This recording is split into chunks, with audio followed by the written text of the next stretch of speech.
Okay, are we back?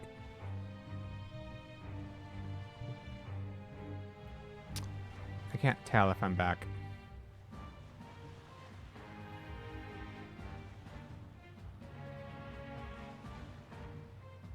Okay, I think I'm back. Chat, we back? Welcome back? Okay, good to know. Okay, what was the last thing you saw?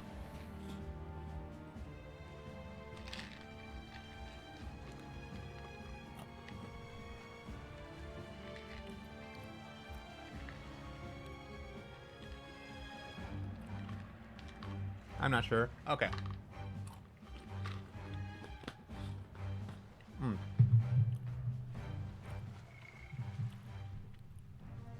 I'm doing Alonso's rank 7. And I'm very worried that he was planning to die. Because he said that we wandered into his life at the right time. And the way he sounded made it sound like he was, like he says, take care just before this started. He poisoned my food with sleeping powder or something because he tricked us into going to the tavern and then knocked us out. Like, we passed out not by our own choice and we wake up to him pretending to be executed. He's claiming, well, I don't know what the circumstances are yet, but the person that originally was working against us, that we strong-armed into working for us, this dude, him and Alonso have a scheme together where he's framing Alonso for all the crimes about burning his hometown to the ground and killing his mother. And Alonso's going with it. Like, I don't know what's going on with that, but yeah, here we are. So anyway, being told repent for your sins before you die, and he's saying, repent? Huh?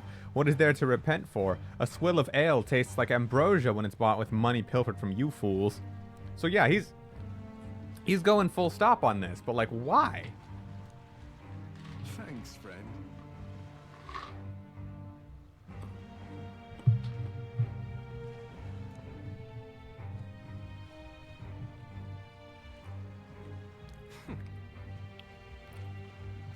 You devil! Yeah. Oh. Hear me.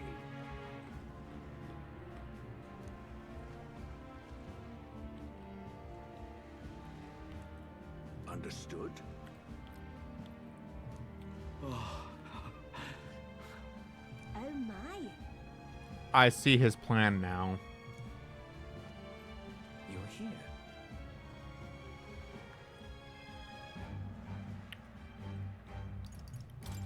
Why?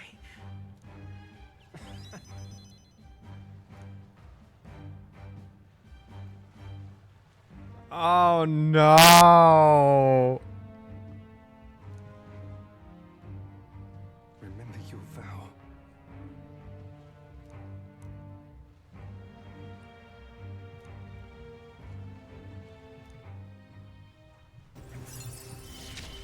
Please don't tell me it ends there. Oh my god, no. Gave me a reason to live. I thank you, truly.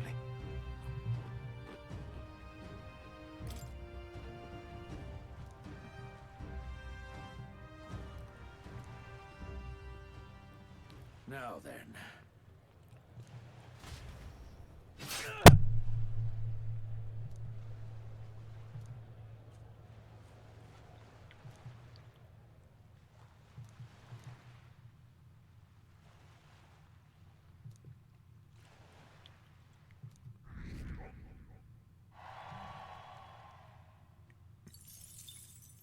The day of the hero draws near, which shall see the crowning of a new king. 29 days remain. We're back, Exia, but Hey, oh my god. true.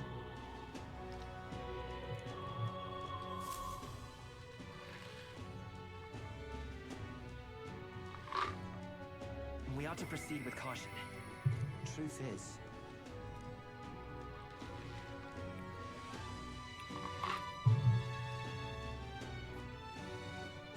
Smash it all to bits. Let's see.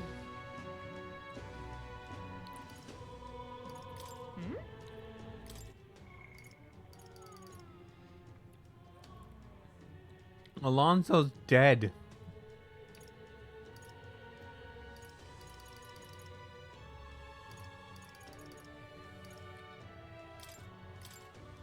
God.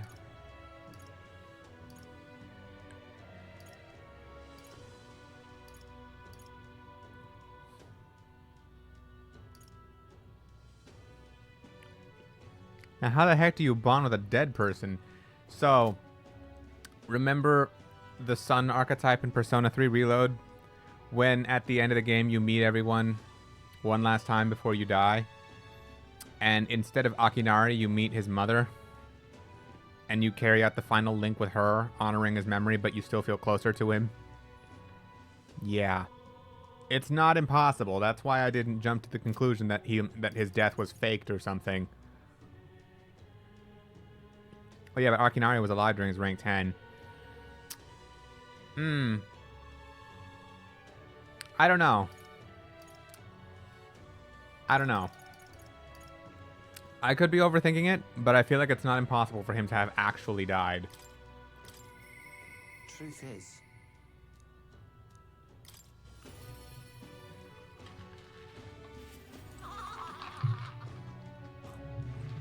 Sam. Hey.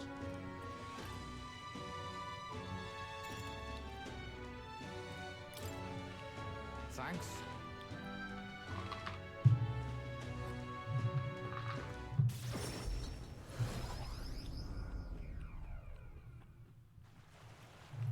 Hey. No?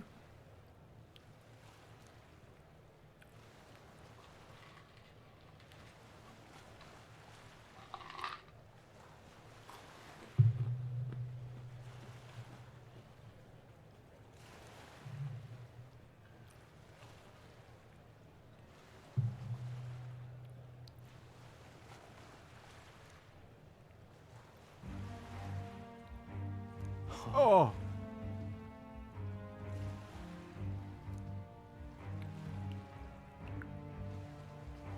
No way.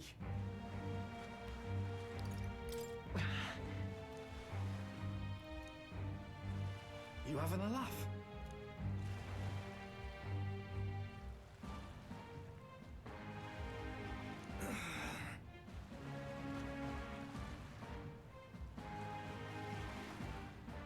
God damn.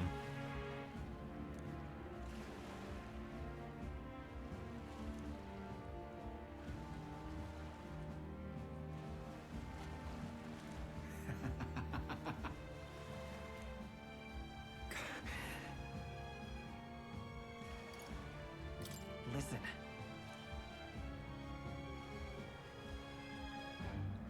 No. Why?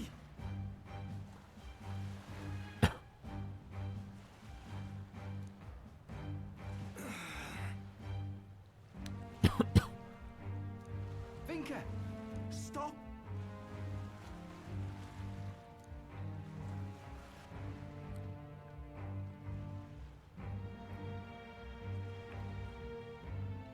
Ugh.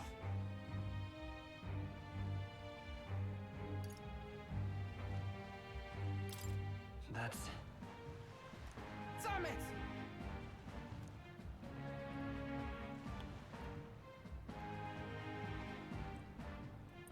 No.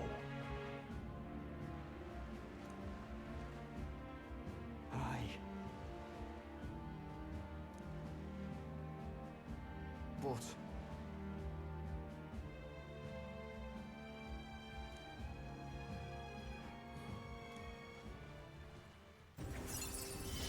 I appreciate that Basilio is going through with his character development. My path now.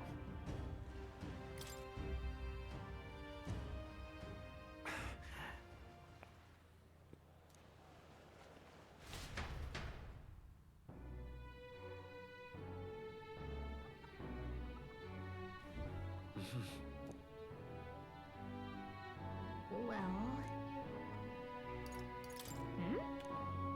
All right, let's see.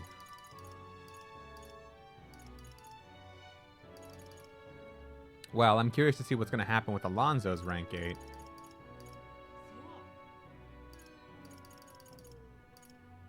I think I should go raise my tolerance again. All right. Where to? Let's go.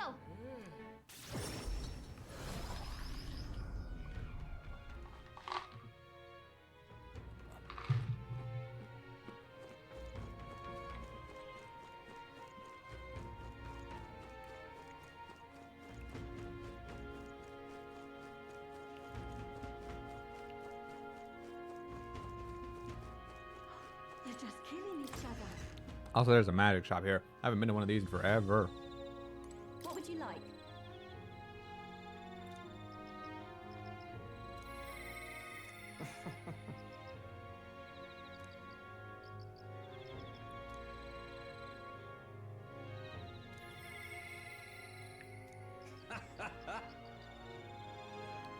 How is he talking to us in my head? First of all, how do people do that in the first place? But second of all, you're dead.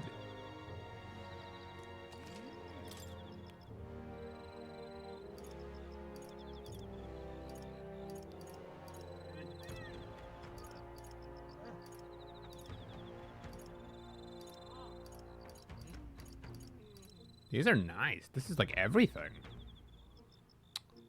Well, I'd be silly not to buy some.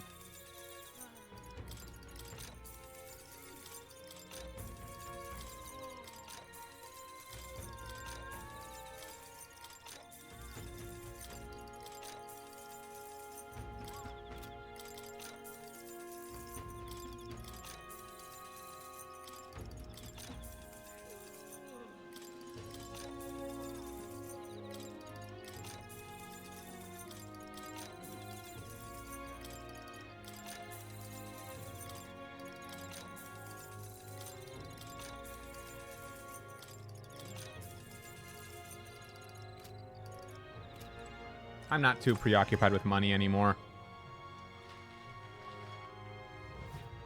They're just killing each other.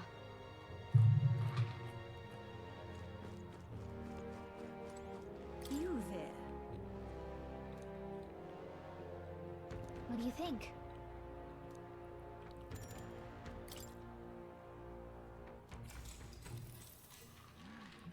You see.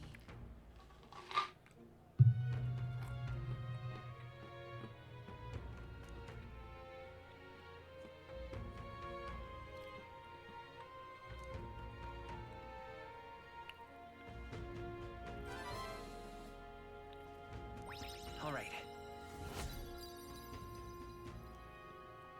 Maybe 1 or 2 more nights. Which is why.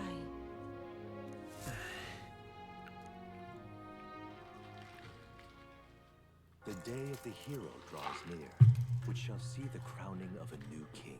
28 days remain. Here.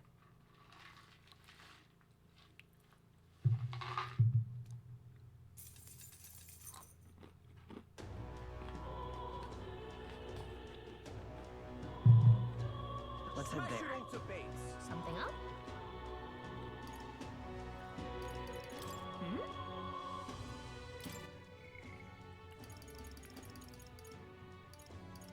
Hmm.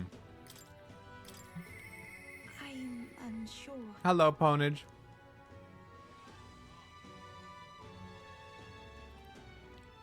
Ah. Yufa needs us to go to the volcano.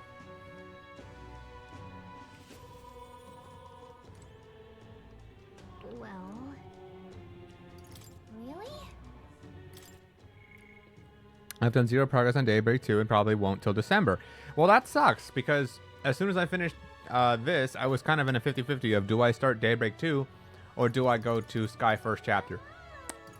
And I was thinking doing Sky First might give you a bit more time to finish Daybreak 2, but I don't know what point of the game you're at. So, dang, okay, that might be a while then.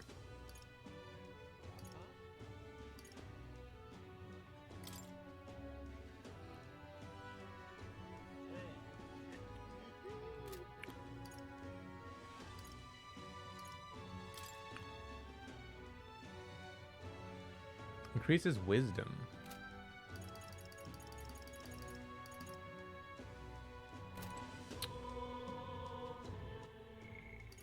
Who else do I have who's a daytime one? Basilio won't rank up just yet. Brigida's nighttime. Alonso's nighttime. So right now I have to focus on not failing the Japanese test I signed up for. And I guess also finishing the data analysis course I signed up for work.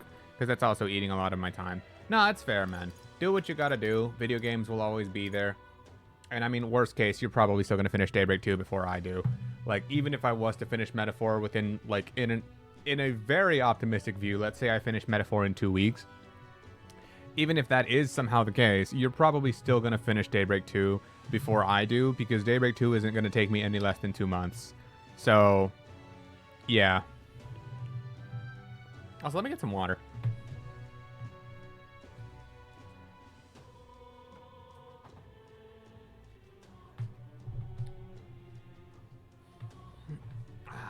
Okay.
Well, no worries, Ponage. I was talking about this earlier with Exia, but I'm not sure if I want to switch to Daybreak 2 or if I want to go to Sky First. My thing with Sky First, part of me wants to play that off stream, just so I can enjoy it for myself fully. Because apparently it is a 1-to-1 remake of Sky. So, we're technically talking about a game I've streamed before. Technically. So, I mean, I don't know. It might be nice to enjoy a Trails game off stream for a change.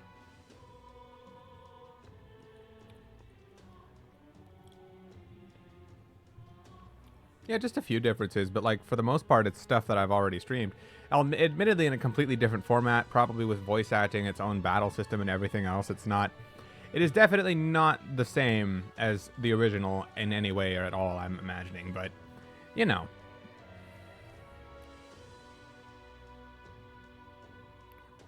Annalise gets a bit more importance. Good for her. I certainly remember getting to play as her outside of the very beginning of SC and a little bit in the third.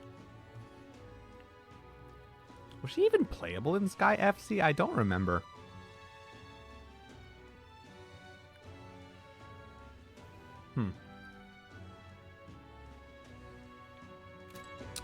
How do I want to play this?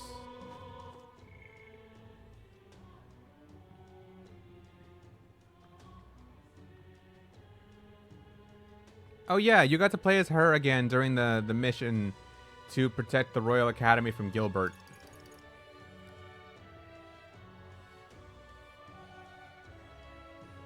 It's just third and into the forgettable, she goes. Yeah, that's what I remember. I definitely remembered she existed until you said something about her. That's for sure.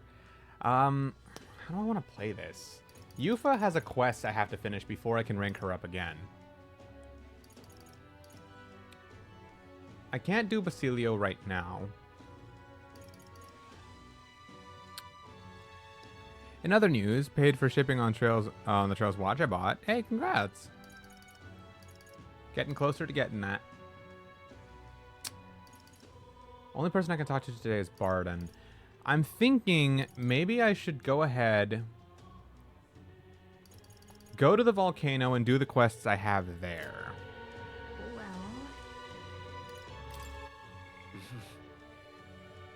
On my way there, read a book to increase my tolerance.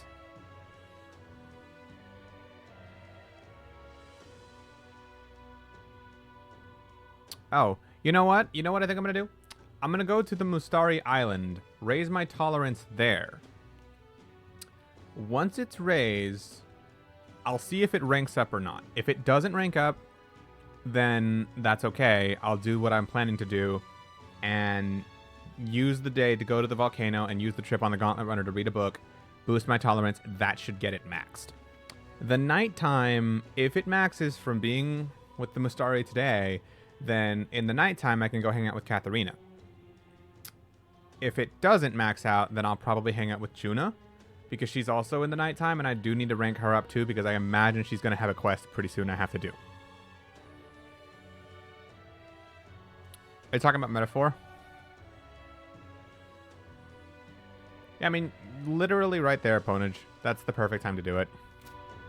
Just wait till the winter sale. Like, if you're not even going to be able to play it, what's the point? Like, you can save some money and possibly get it, like, honestly, the price might even go down by that point. You never know. All right then. Okay. Where to?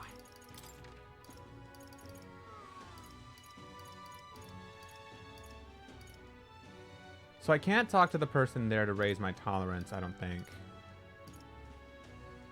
Oh, that's right. It's Idles Day. Okay, hold on. I can actually do some shopping. Let's go. Was there anything cool here I wanted to buy? Got a lovely discount today.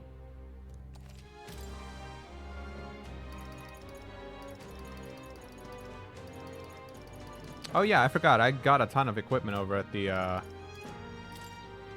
Elder shop. Now then.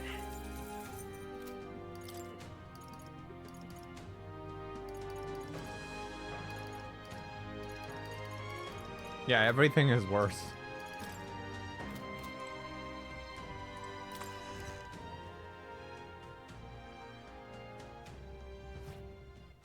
All right then. Oh, there's the person for tolerance.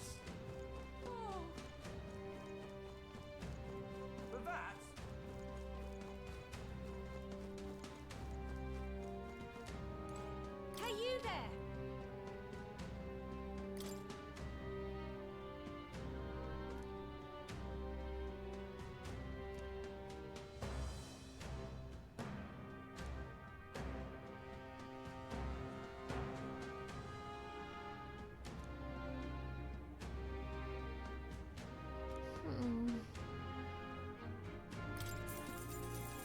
Thank you. Let's talk for a bit. Incredible.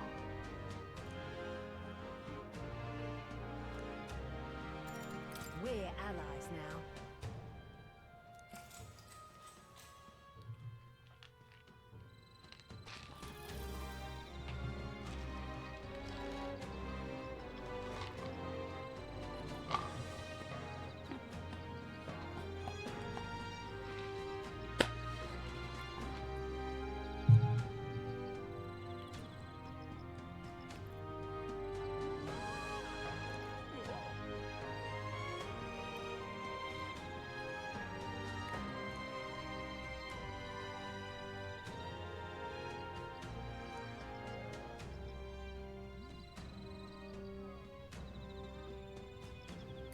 Look at that.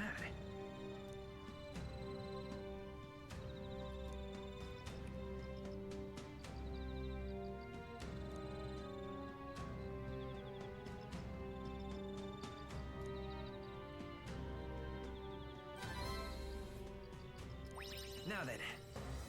Hell yeah. Yes!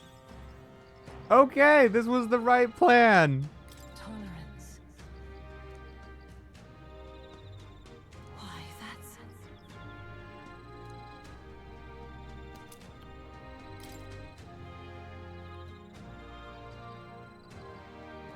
Well then.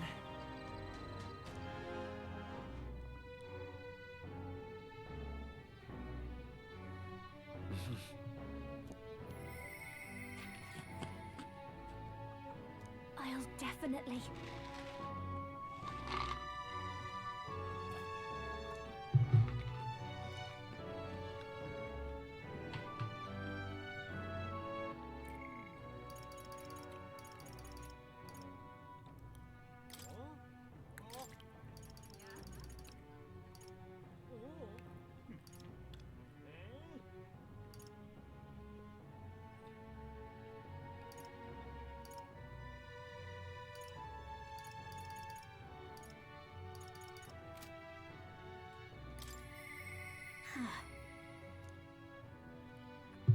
I'll be lurking for a bit while going over what I answered wrong in the mock exam I took today. Good plan, Ponage.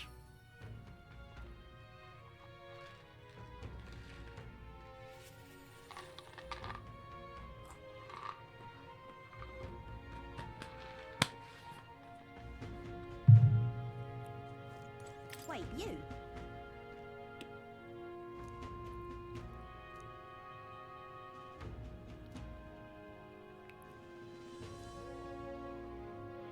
Thing is, Huh?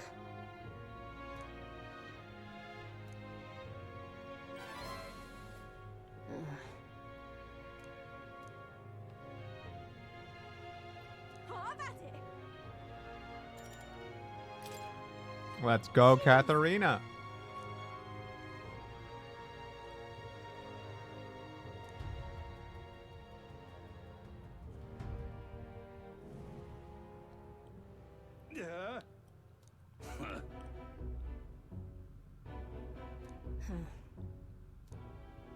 Oh,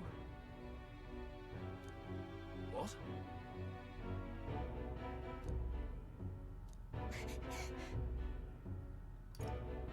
Wait.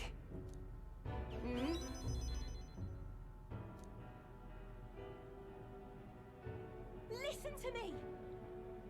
Everyone! You're pulling my leg! Hey! Duh.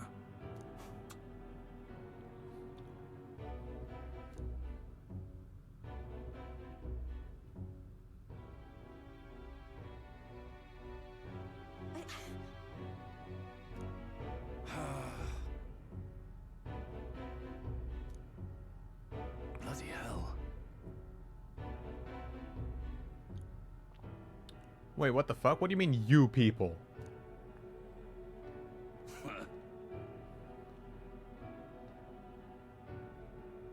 Listen up.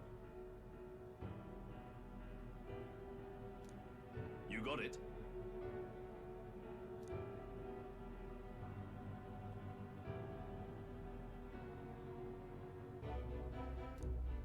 Huh?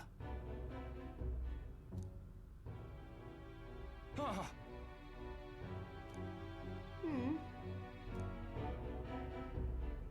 I'm real sorry.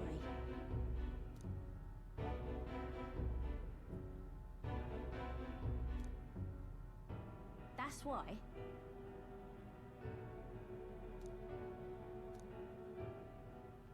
Wow. That was a good speech. I,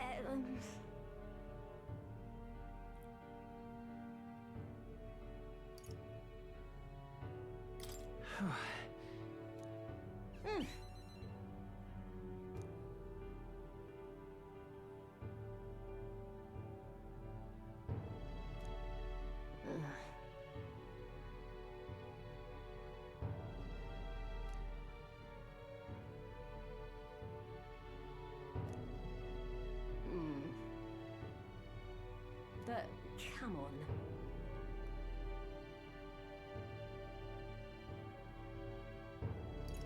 It'll be fine.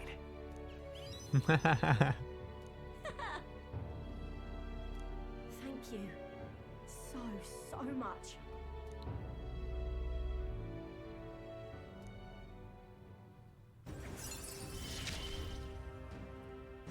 I gotta keep getting better, don't I?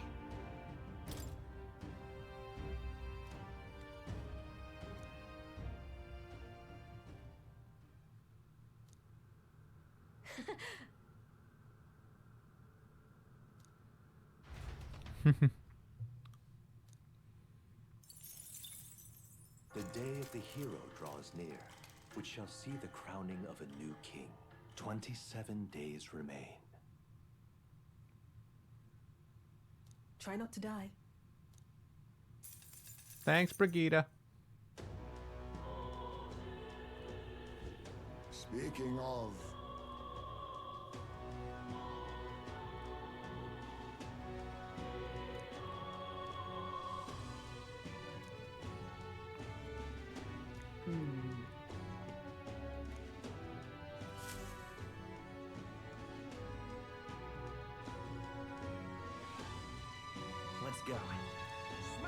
debates. Let's see. Really? Well... Hmm? So it's just Barden today.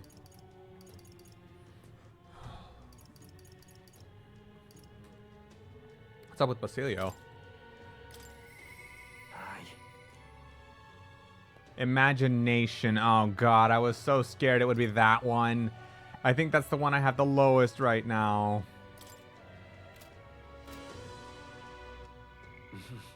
Wait, no it's not. It's the one I have the highest. Okay, okay. That one's basically free.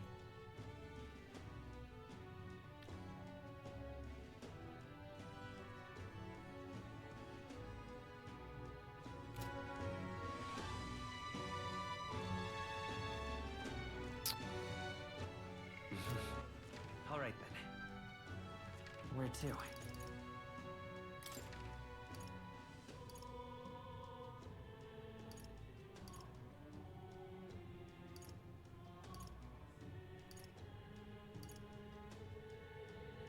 Can I not raise my imagination here?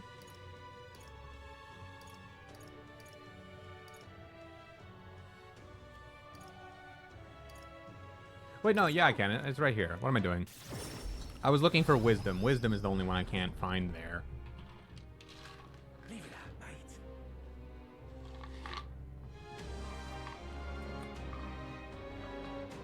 Leave it at night.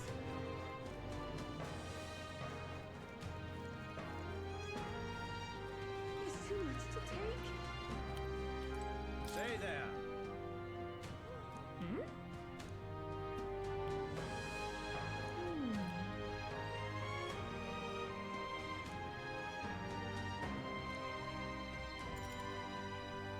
Well,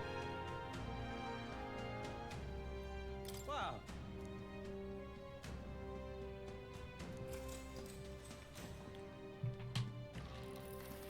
Really?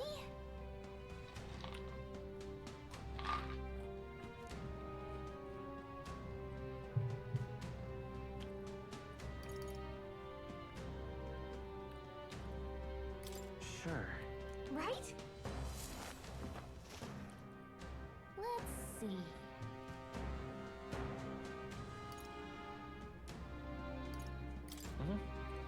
No kidding. All right. Then...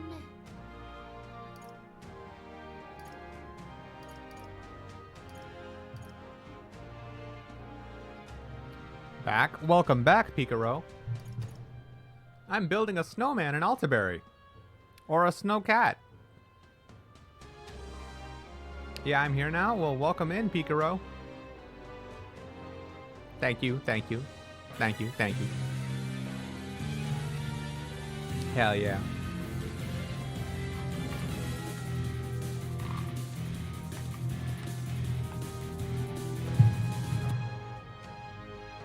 Thank you for the 53 months, my friend.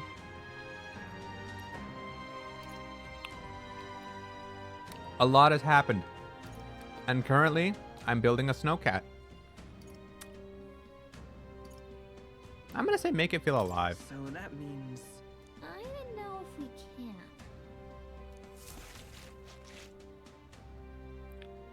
Hmm.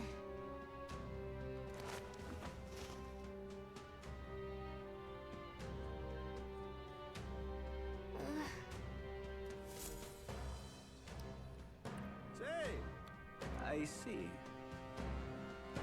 Oh, wow! Yep. Now then. Not by very much. But it was enough, so we don't care. That's all I needed. Imagination.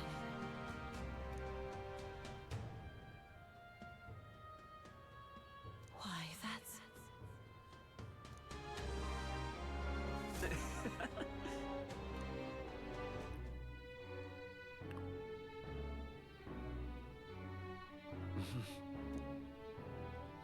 Okay, who can I spend time with today?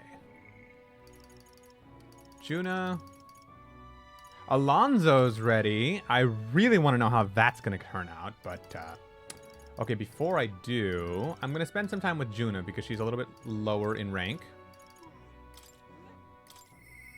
I'll definitely.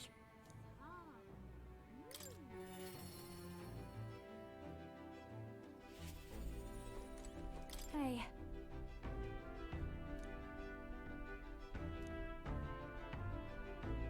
That. Thank you.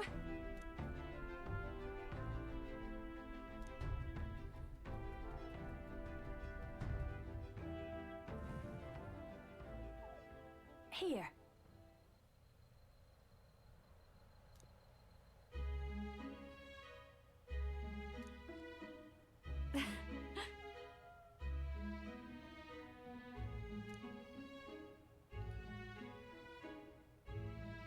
Then.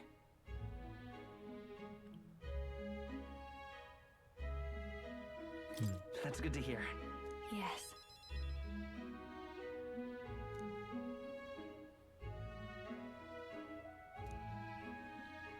Yep.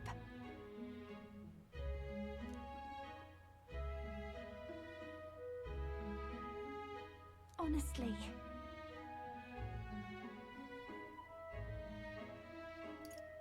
Go on. For real? I'm going home.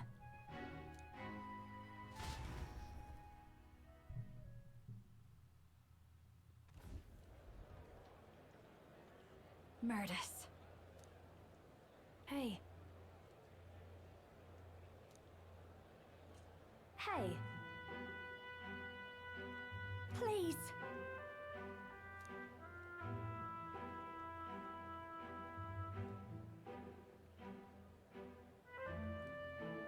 Mm. Yay!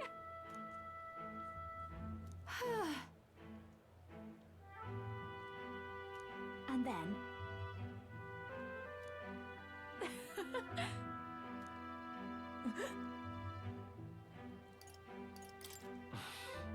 Oh.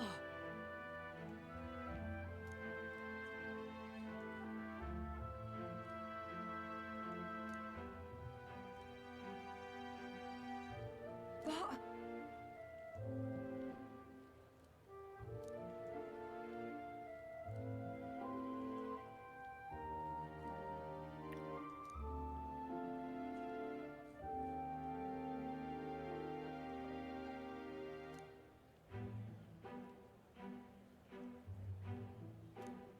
You know, Then. I'm fine.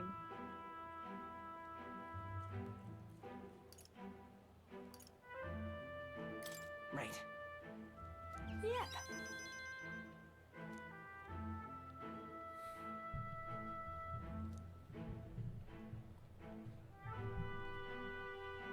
so, music.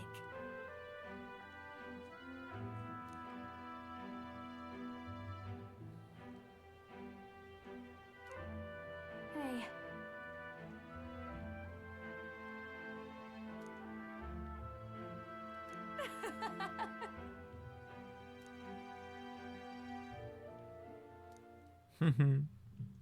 What has happened so far?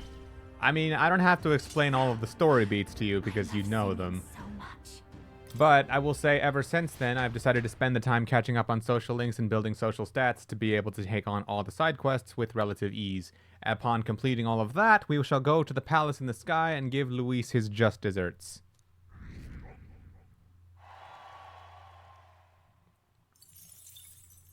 The day of the hero draws near, which shall see the crowning of a new king. 26 days remain. Good luck with the side quests. I know they're going to be hard. That's why I'm doing all my social links first. Aye. Smash it all to me! Let's see. All right. So Juna is now rank 7. Yufa has a quest blocking her, but Basilio is ready to go to rank 6. My priority was always the ranks that are lower. So that way I can have something to balance with the ones that are higher. So if the lower one couldn't progress any further, I could do with a higher one to pass the time. To still get something good in, etc. So now he can promote. Yeah, okay. Daytime just has Basilio and Barden. So I have to spend time with Basilio today, and then tomorrow is going to have to be Barden. The nighttime, I think, let's see. The nighttime has Katharina, Juna, Nuris, but that's locked to a quest, Brigida, and Alonzo. Also, the last 3 to 4 side quests are interconnected. You're talking about the tower ones, right? I gathered as much. Aye.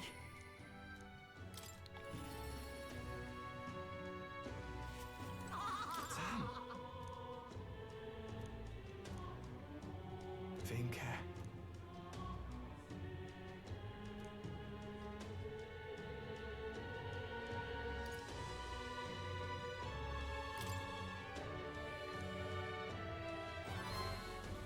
Huh?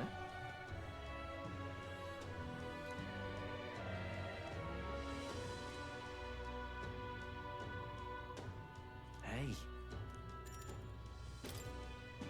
Thank you.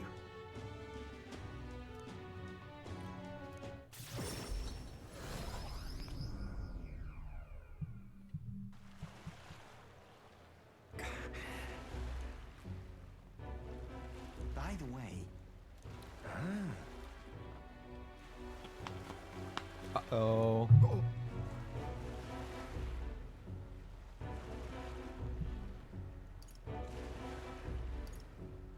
Let's find his target. well then.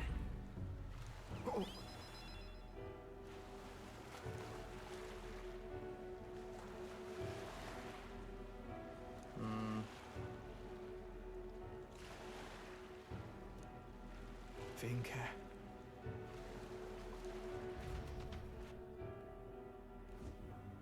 Hey. Hey.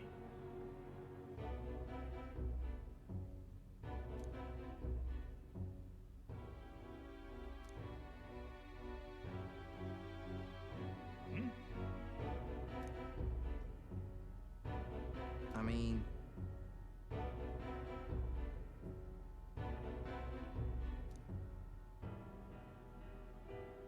What the hell?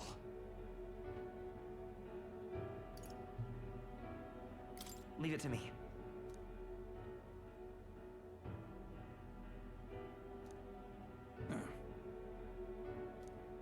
Huh?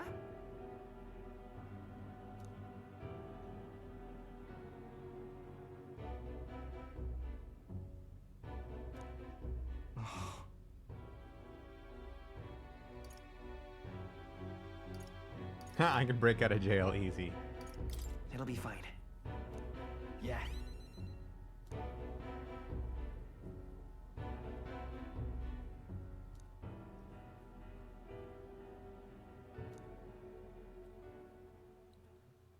Damn it.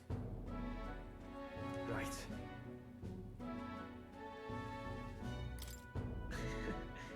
Thanks.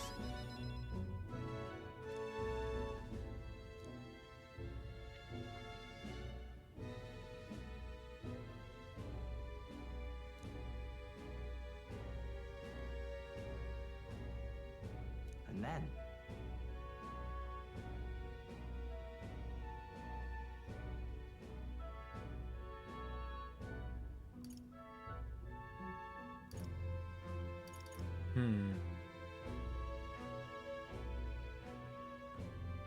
sure.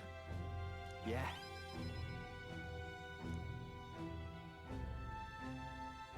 But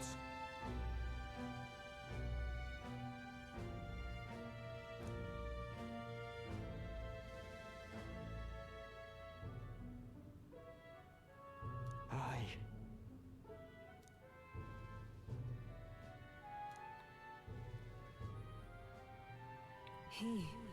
I hear you, dude. It sounds like they're all kind of something I shouldn't take lightly, so don't worry. I won't be doing those early. Now, a new power. No one's strong enough to live alone.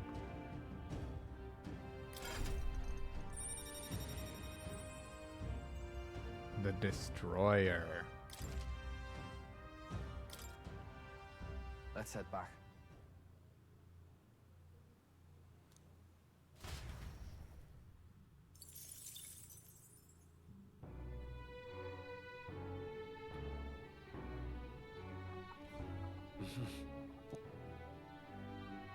Let's see.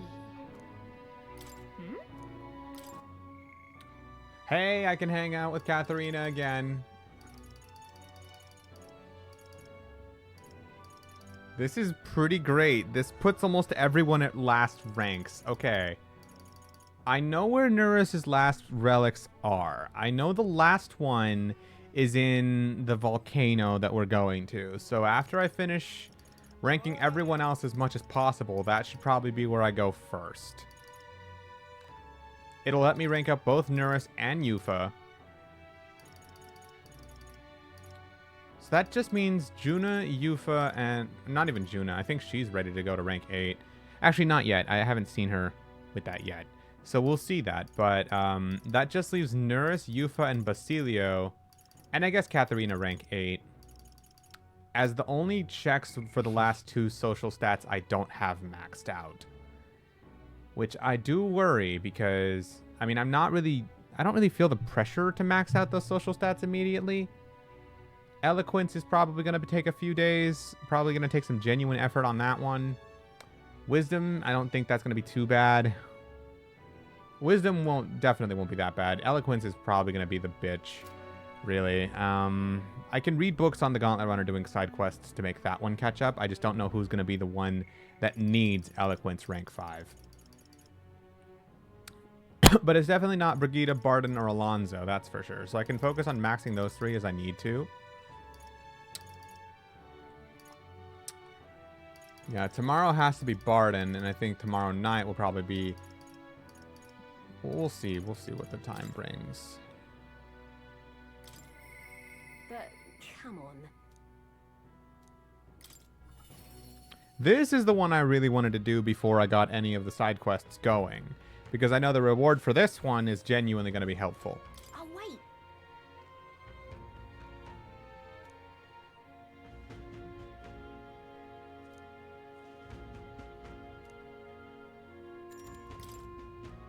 Thank you so much.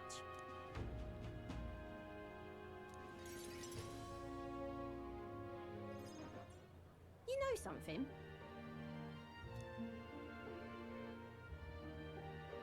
But Yeah?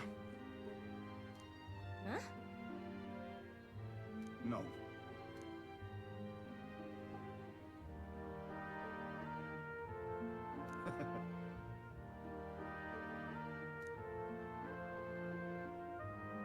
I'm so glad.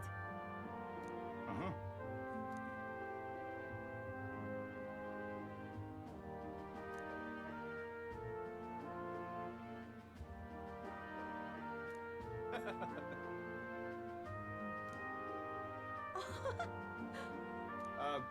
Excuse me.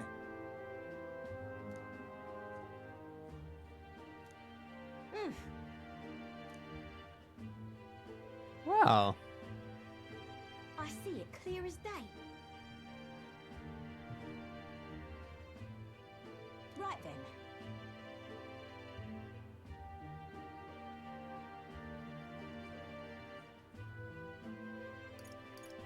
Yeah.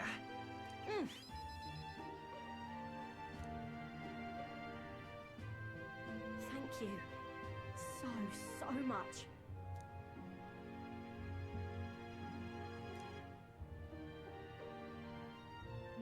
Think of the future.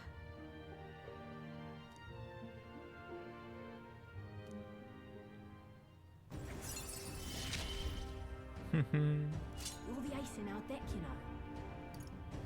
hell yeah. This is what I really wanted. I don't know how that will work. Is she just going to be like a 5th party member? Will she only assist us in field combat? Is she going to be like those assist skills in other Persona games when the party member asks, hey, can I take this one, and then one-shots an enemy? I don't know. We're going to find out. But I feel like this could be useful. Oh, okay. She might just show up and beat someone up for us. Let's talk shop.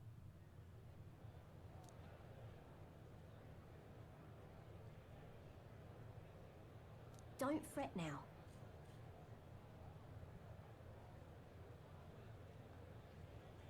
Certainly.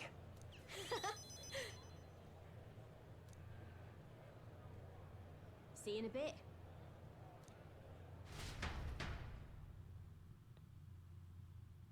Yeah.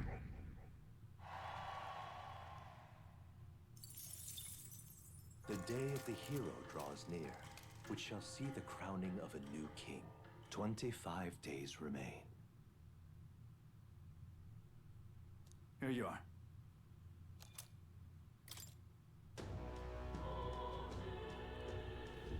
So...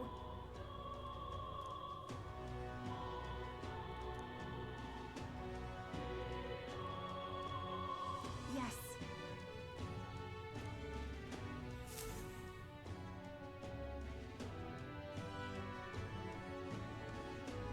All right. Let's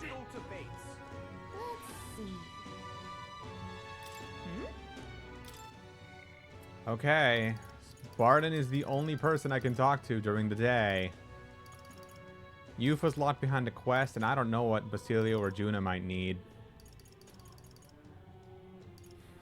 I just think it's really cool that Katharina is all the way down to rank 7 now. So one more, and I can max her. I can say that about a lot of people right now, actually. So the only ones who might need rank 5 Eloquence or Wisdom are Katharina, Nuris, Basilio, or Juna. Let's just... Because like guaranteed at least 2 of them are going to need something. I'm scared Nuris is going to be one of them. Because I can't even do his rank 7 until I go to the volcano. But I don't want to go to the volcano until I've done everything else. So it's like this weird... Like I have to do it, but I really don't want to do it.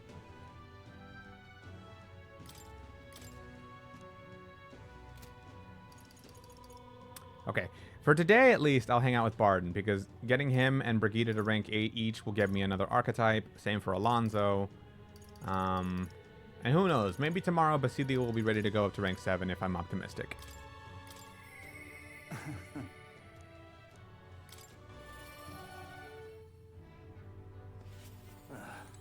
You?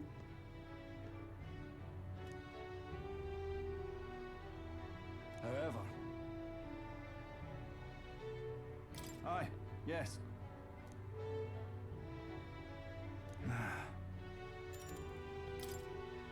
The truth is...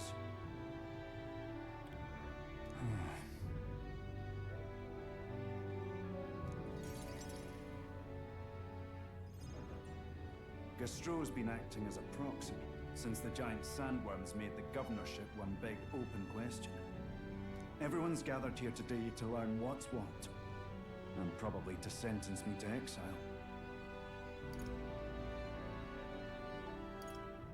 That's terrible. I do feel terrible, but that one vote they took was correct after all. I asked you all to gather here so I could speak about Martira's governance. While Barden was recuperating, I was glad to act as his proxy. However, henceforth, I would like Barden to resume his duties as governor. What's this? This town's autonomy was initiated by your sheer pluck. At the time, I cooperated only so I could use you for my own ends. But I had a revelation in those moments as the giant sandworm approached. I saw that I cannot even protect myself, much less the people. When you returned here exhausted and in tatters, I regretted everything from the bottom of my heart. My actions are unpardonable. Sir Gastro. But if I go back to governing, it's... Have some faith in yourself, Varden. All right, if you say so.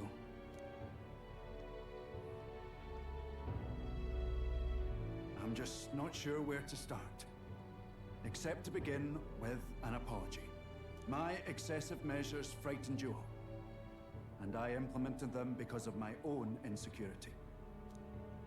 I was anxious about whether or not I could keep you safe. So I turned to surveillance and barriers. No more. We'll keep some of our armed forces, but what I really need for security is to have faith in you all. That's why I am not fit to govern. It's not over yet. That's right. It's never over. We can still improve this town. And we want you to see it done.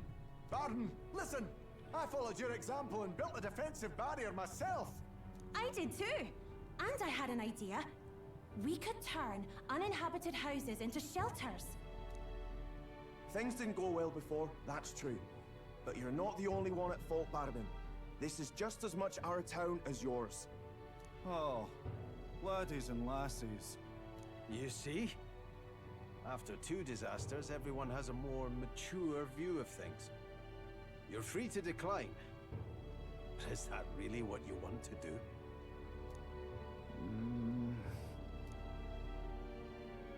Well, now I must apologize. If it truly is what everyone wants, I'll be the governor of Martira again.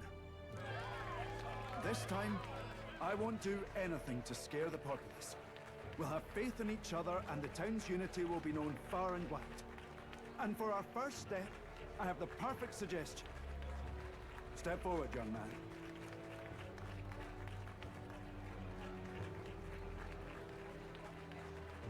The reason I stand here now is thanks to this fella. He is the hero who saved this town.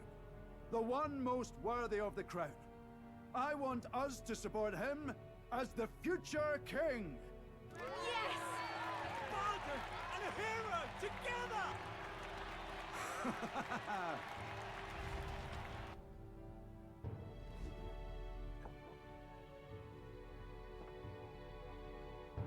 Come to think of it, I never told you the truth behind that bit of arson.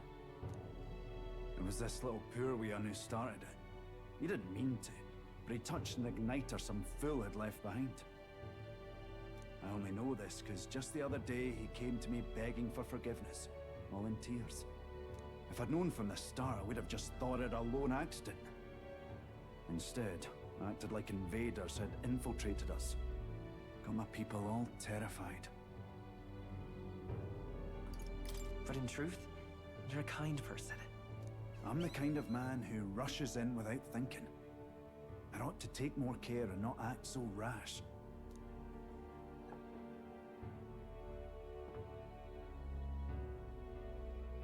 Let's focus on the future now. This region, in fact the whole country, depends on it. Mind if I ask you just one more time? If you think I'm fit to govern? There's no one more qualified for the job than you, Barden. And you truly believe that? Then I must devote myself to the work even more, so as not to disappoint the future king. Thank you greatly for everything you've done. This only happened because I had your support. Even when I made mistakes, you stuck by my side. I'll return the favor one day. I swear it.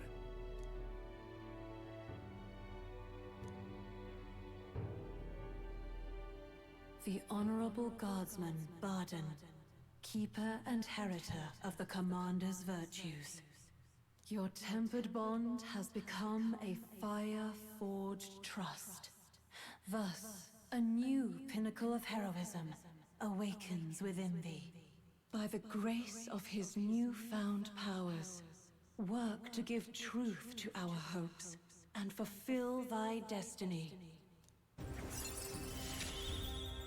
Rank 8, baby. You're the one who brought light to this town, to this country. The Warlord.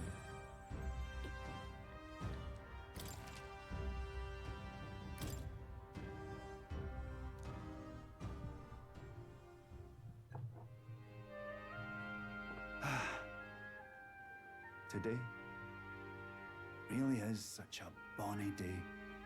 I'm blessed with the greatest of friends. The townspeople love me, despite all my flaws. And everyone is so... Thank you again. I'm just so happy.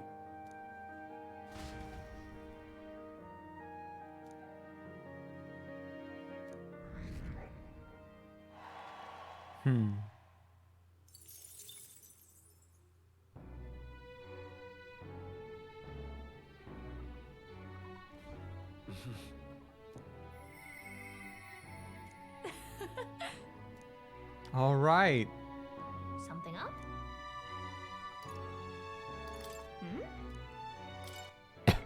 So Juna doesn't need anything else. She just can rank up.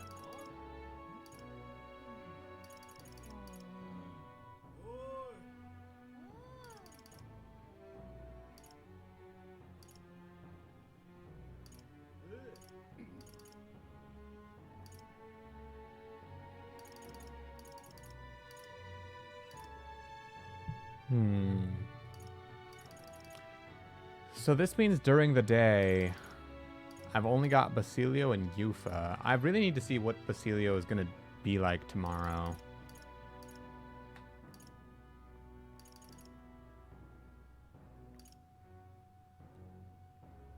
I admit, I'm so curious what's going to happen with Alonso.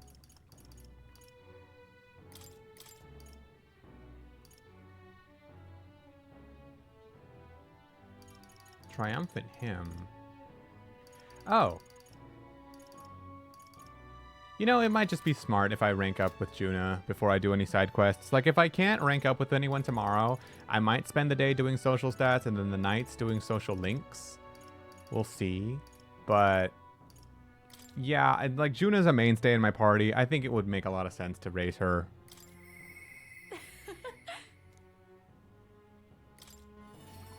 Especially because it's the last one. Hey.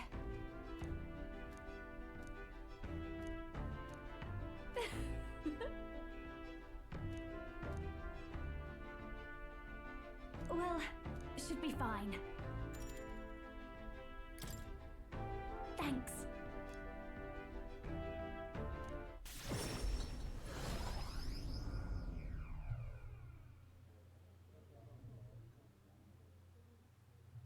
That girl's amazing. I'm kind of emotional right now. She looks a bit rustic, but she might have what it takes to be a songstress.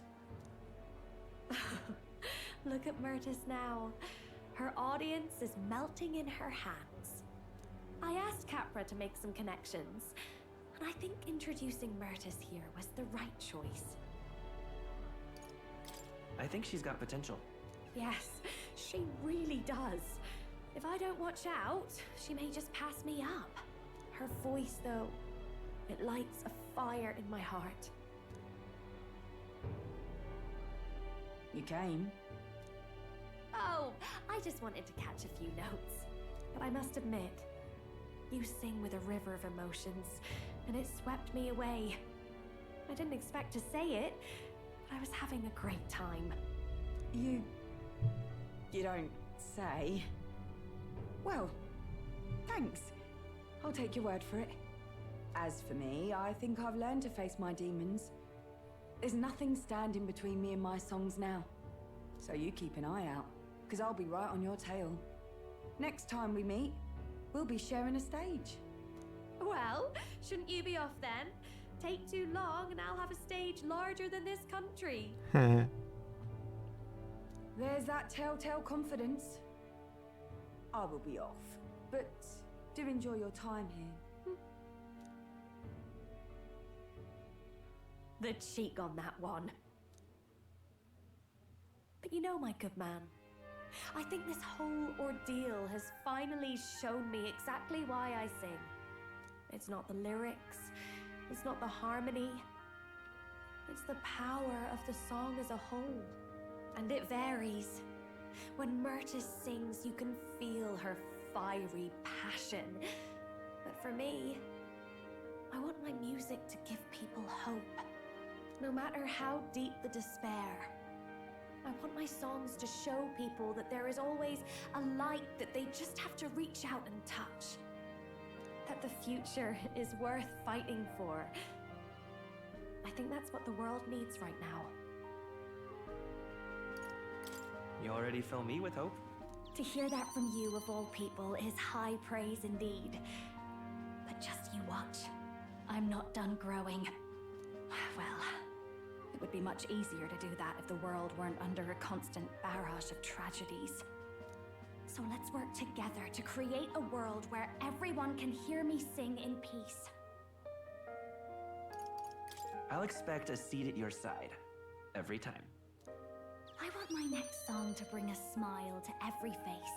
Something they'll love so much they'll hum across the kingdom. But more than anything, I want you to love it.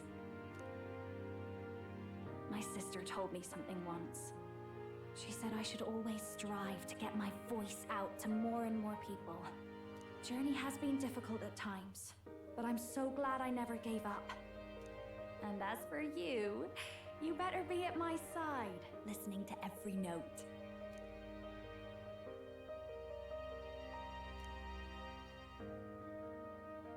The ephemeral songstress, Juna, keeper and heritor of the masked dancer's virtues. By the grace of her newfound powers, work together to give truth to our hopes and fulfill thy destiny. A future filled with happy songs is almost here.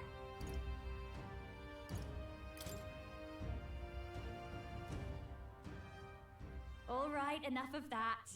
Tonight we drink. You're stuck with me until the dawn breaks. Don't make that face.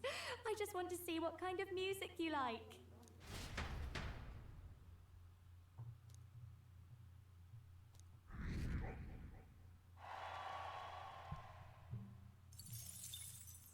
The day of the hero draws near, which shall see the crowning of a new king. 24 days remain. Here you are.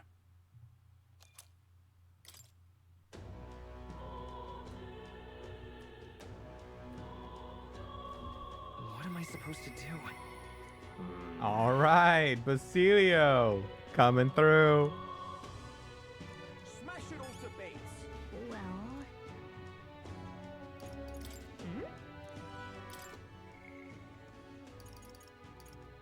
There's really only so many left, huh? 2, 4, 6, 7, 8, 9. There's 9 more social link events to do already. Wow, we made some progress and fast. I've still got 23 days too. Not too worried about my royal virtues. There's only 2 left. Let's see. It's the side quests that give me a bit of a scare.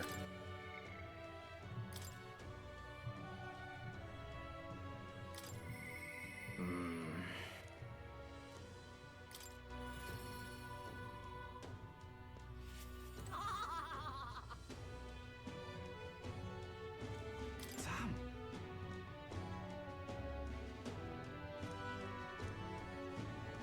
Hey.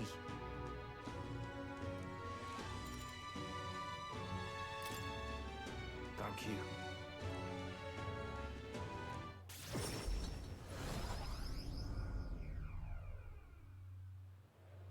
Now. Ah.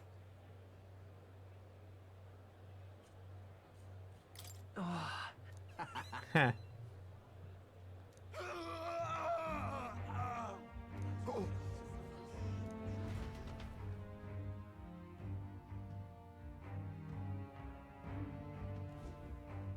Finca!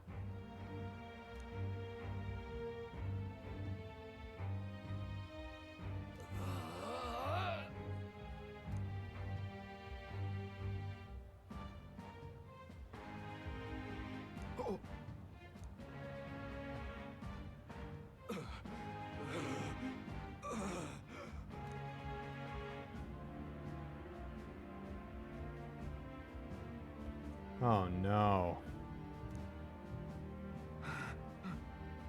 I'm scared.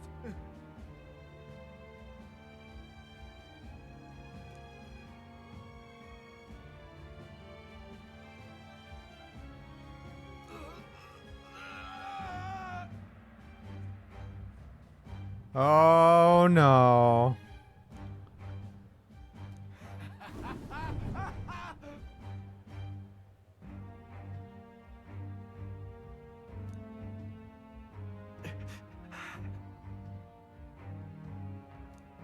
I'll kill you!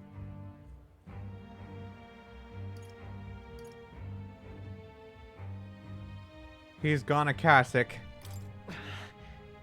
Finka.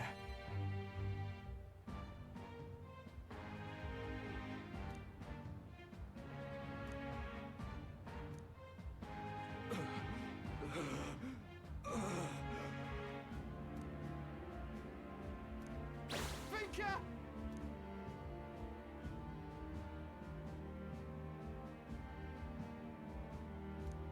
Damn it.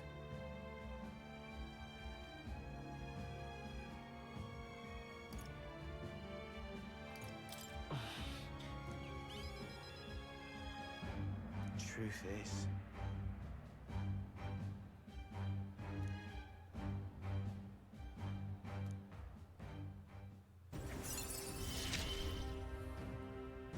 I've got to settle this as his kindred and as his friend.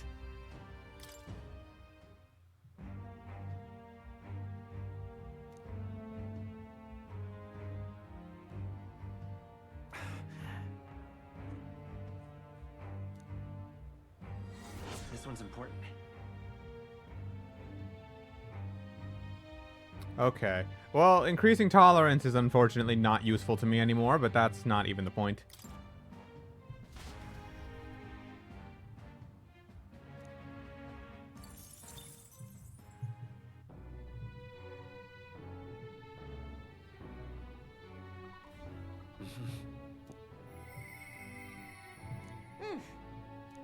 Katharina!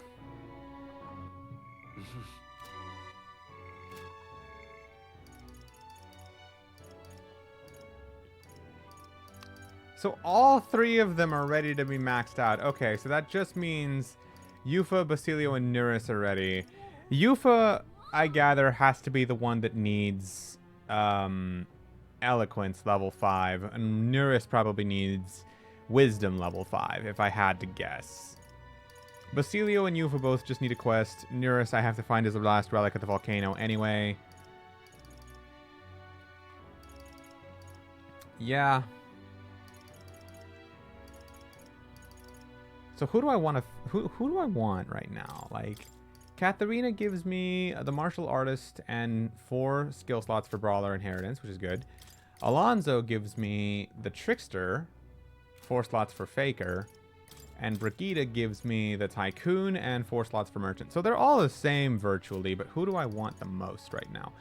Of the 3 classes, Brawler is the one I'm most definitely likely to actually use, but even then I don't think I need it. I don't think I have anyone in that line right now. I think I just have Basilio in there for some support abilities, so I guess. I kind of want to get all 3 before I start on these, because I know Yufa and Nuris are going to be a bit of a challenge now.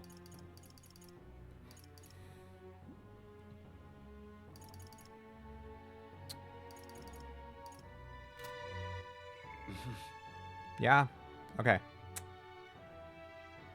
gonna have to spend my days buffing up my eloquence and my wisdom.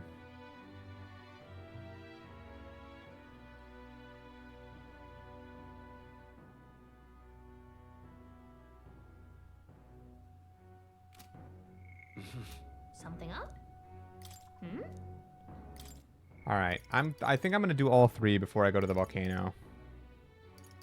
Trickster will give you a Vajirantha. You just said a word and expected me to understand what it meant without any kind of explanation. I'm sorry, The names in this game do not give me any indication what they actually are. Like, for God's sake, the fire spell is called Bot. Like, what? Which is a 2-stage attack and defense debuff. Okay. That's pretty good. I'm just going to do all 3 of them before I do any of the side quests.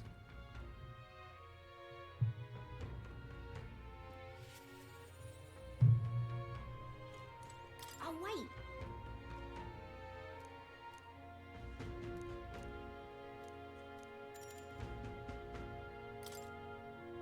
Thank you. Oh, it's only on one enemy? I didn't gather you here just to hand out free money. I did it to help you find good work. Because, see, if you find good work, you don't need to depend on other people. And that means you've got no one dragging you along. You decide how you want to live, and you make the most of it. So let's hear it. Want to live on your own terms? I'm sure the answer's pretty clear. We can get there, one step at a time. And today, right here, is your first step. A pretty speech, no doubt. But who's gonna hire a parapets? I can answer that. Where I work, there's an old man who said if Katharina vouches for them, he'll hire them. No questions asked. Sure, but we don't have the skills for a workshop like that. I know. That's why we're going to get you some proper schooling. We're going to erect a facility right here and hire a teacher who'll show you how to read and write and perform calculations. You can also learn carpentry, needlework, or medicine. And once you've the skills, we can talk to workshops and trade associations. I don't care about any of that. I say just give us money. It's pathetic. Sounds like a right pain in the arse. There's got to be a faster way than all that. You think handouts are going to keep you alive? If everyone sits in the cart and no one pulls, would you just sit in the mud till you die? Oh, come off it. We take what we're owed. It's that easy. Besides, you were the one saying we'd steal it back from the rich. You can do this. Keep going. Yeah, I did say that, but I wasn't right. And for that, I'm sorry. Something stolen is just going to keep getting stolen. You'll start to fear and resent your neighbour. It's an endless cycle of misfortune. How can anyone take pride in living off someone else's work stolen by force? I couldn't. No, we can't steal our way to a good life. We got to shape our reality with our own 2 hands. We welcome anyone who wants to be their own change. Here, together, we write our own futures. Do you think it's possible that I could be a leather worker? And I want to try making clothes. I mend all my family's garb, and I'm pretty good at it. I love teaching kids. If I dedicate myself to study, might I be a teacher as well? What's got into all your heads? All this bloody talk about change. Too late for me, I say. Not by half. So tell me, what do you want to do?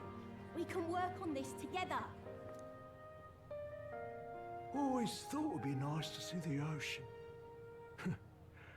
Thought that since I was a kid.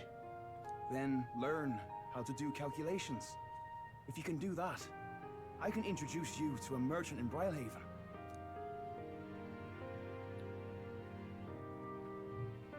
This is really taking off. It's going to take me a while to get through all these people. Pick, she's a professional bounty hunter. I think that does count as a job in this world. I know the Parapus haven't had the best lot in life, but I'm feeling more optimistic about our chances these days.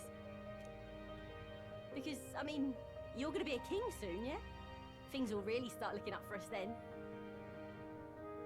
I'll do my best to live up to your expectations. Good, because I'll be holding my breath. But I won't be sitting on my hands either. Not that we'll rely too much on you. It's gonna have to be a team effort. Though, I guess in an ideal world, we wouldn't need kings. One king can't make the world a better place. It takes everyone to pull that off. But things aren't that easy. That's true. The fight's only just begun. But I can see a path ahead. Just a matter of overcoming the obstacles. Our paths may be different, but I'll be fighting the good fight with you. And when the going gets tough, or when you feel all alone, you remember me. Because we're fighting together. King or not, no matter what lies ahead for you, we're comrades in arms.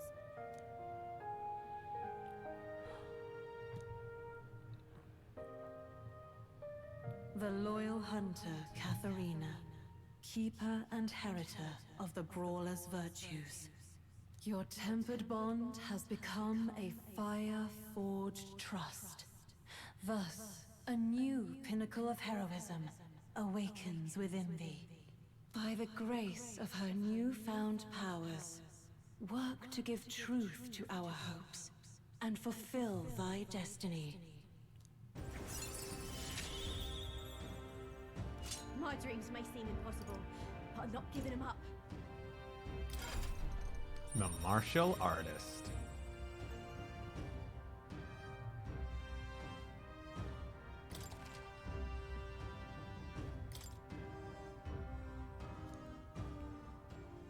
Katharina! Who's here? They've delivered some for us!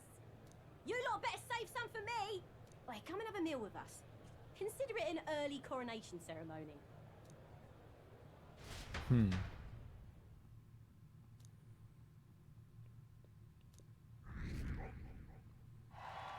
We're gradually building ourselves back up. The day of the hero draws near, which shall see the crowning of a new king. 23 days remain. Here.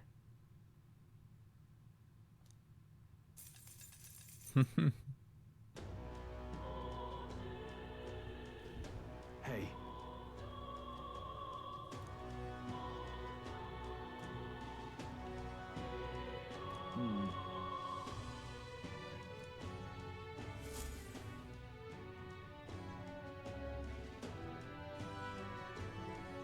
Let's go. All right.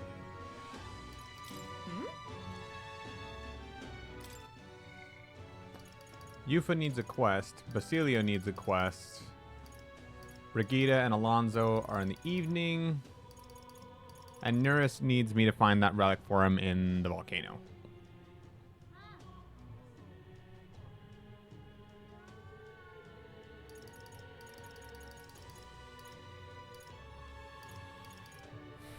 Smash it all to bits. I think I should go find something to raise my eloquence.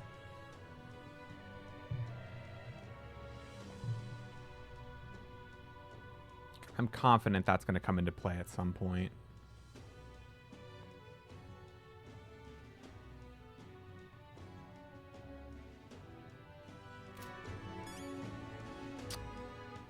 All right then. Let's go. Okay, let me do a little bit of counting here. Now then, what should we do? Now then. Okay, main story. So there's one dungeon here. Another one here. One. This one is just a random hot spring quest. It's not really that important.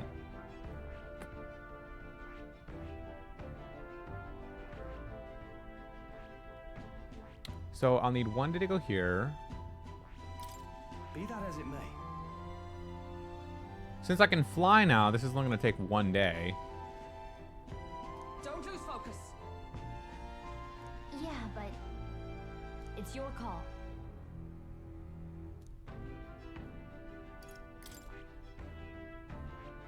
Which one? I definitely do not want to deal with Blight. Okay, so this one will definitely take 2 days, unfortunately. It's the only one that will take 2 days. So 2 days, 3 days, 4 days, 5 days, 6 days, 7 days, 8 days. So I need to spend 8 days on side quests. I think I only need a few more days for social links. That gives me 14 days for social links and social stats. And since I have to ride to so many dungeons, the best thing to do is to definitely spend those rides building up social stats anyway. So I kill 2 birds with 1 stone here. I raise up my social stats riding the Gauntlet Runner, and then I can do social links with those stats when that comes up. So now it's just which side quests to do first. The volcano seems the obvious choice. It gives me Yufa and Nuris, ranks up with both of them, which is guaranteed to be useful right now.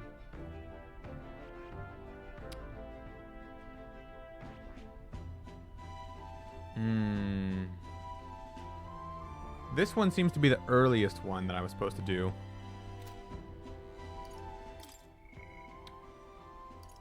So Basilio's is the easiest. Wayward Shepherd.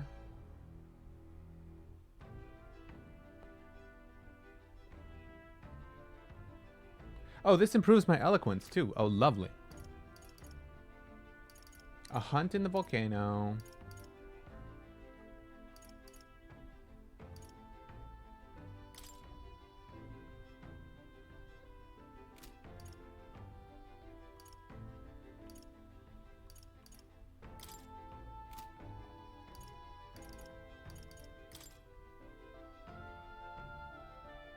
Oh, cool. I get eloquence and wisdom completing 2 quests. And yeah, okay. I think I don't really have a choice. The volcano is too strong.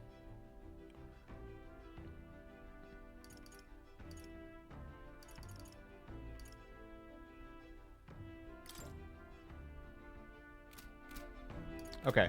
Before I do anything else, let me go check the book so I can be sure of where Nuris' last relic is.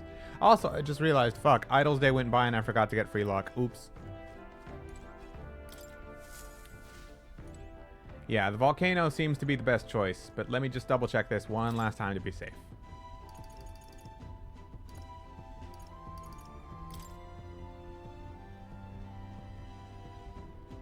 Volcano north of Altaberry, yep.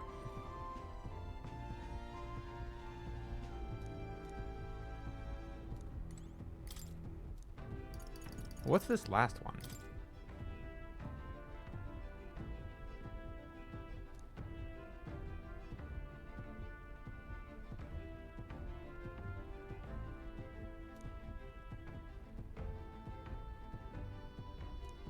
Oh, right. So that's the one Nuris already has, so no worries about that. Okay, so it's just the volcano.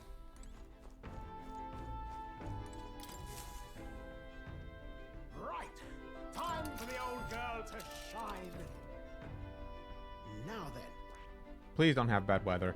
Thank God. And right there's a labyrinth. I imagine Dread is not the greatest weather condition, but it's better than whatever the hell Blight is. I definitely do not want to deal with that. We do have a request there. I should very much like to go there. It's your call. Great. Let's move out.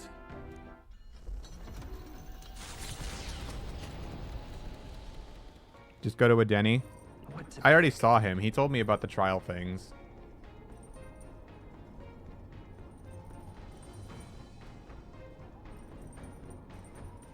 All right then.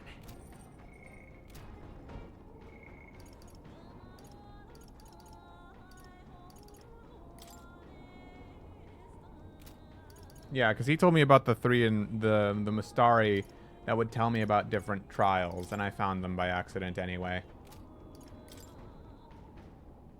Yeah, he told me about this one. Or did you mean go to a Denny for something to control the weather like he promised? Because he never made good on that promise to me.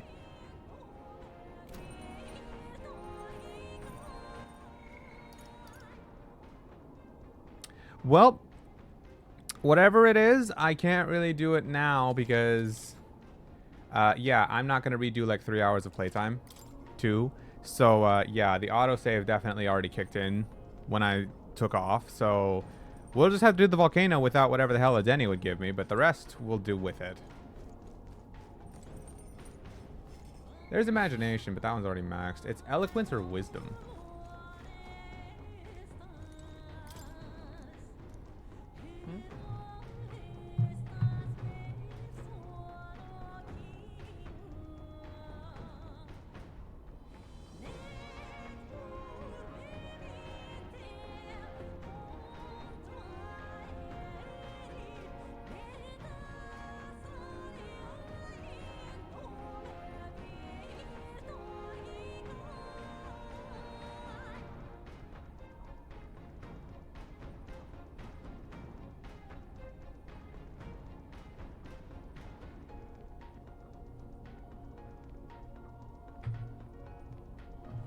Sorry, just got asked for a favor real quick.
I'm definitely not just stalling for time to listen to the song, by the way. Like, I actually am doing something. But the fact I get to listen to the song while I do it is a very nice bonus.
I would complain about I won't complain about listening to Atlas music. Look, it's just a good song, okay?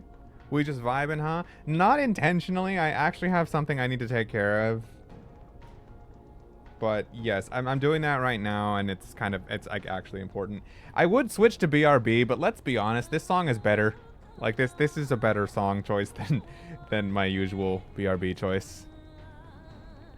You can doubt me if you want, but at the end of the day, the only consequence is that we're vibing to Wings of Freedom. Like, I see nothing wrong with this situation.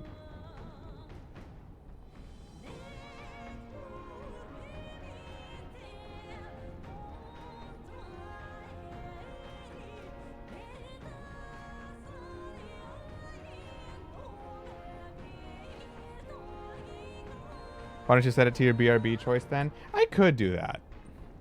I could do that. Oh wow, I dodged overtime by 3 minutes last week. That's great.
Oh, hi, Stormy.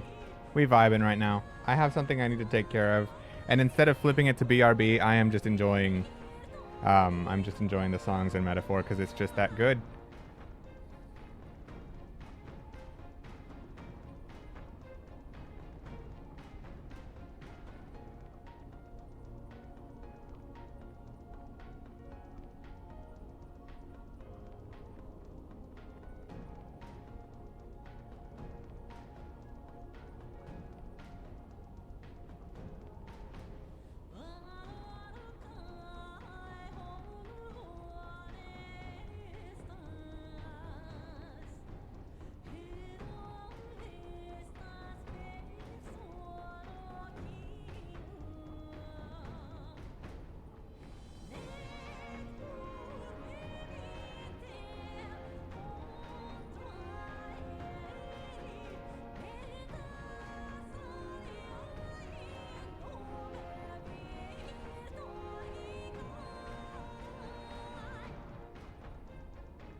Oh my god.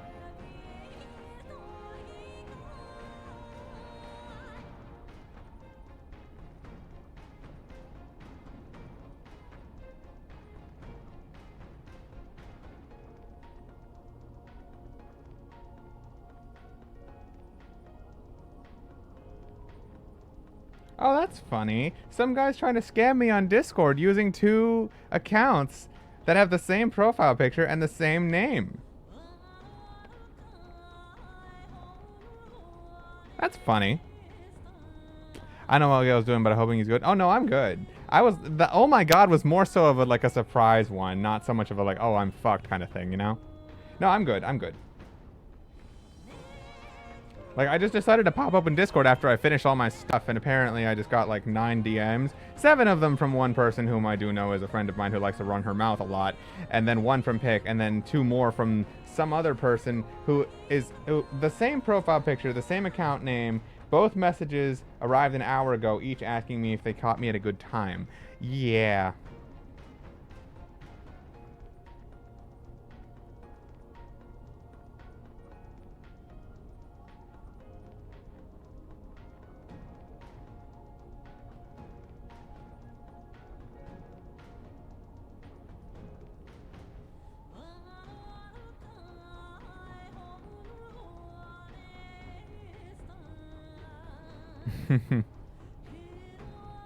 I got a scam message on Instagram this week. It was the most obvious scam ever. Yeah, I know. There was another one that happened earlier today too that was like, I got messaged by some random person from Foxcore that I have interacted with before, but it was just like a very brief thing with them asking for advice. And then the scam message was literally just 4 attached image links.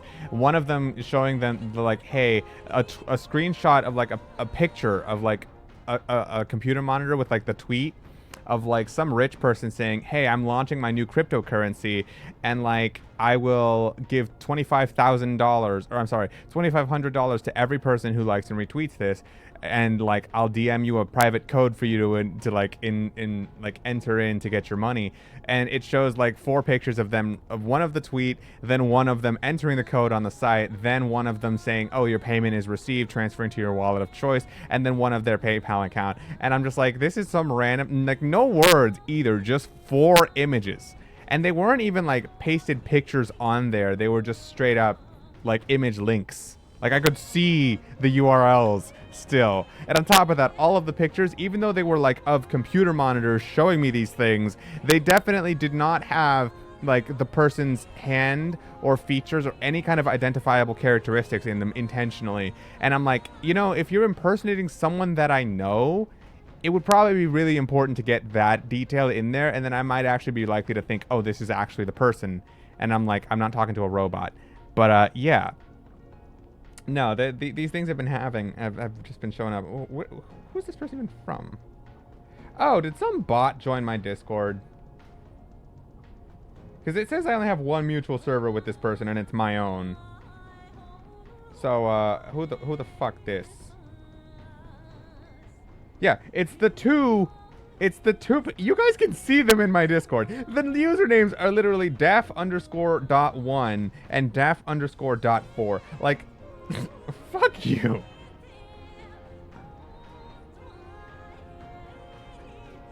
You saw, hey, Pick, you can go ahead and use your mod sword on those if you want. I'm very confident those are just bots. No, don't kick them. Ban them. Ban them. A kick is not worthy enough for these things. They deserve more than that. It's so funny, dude. Anyway.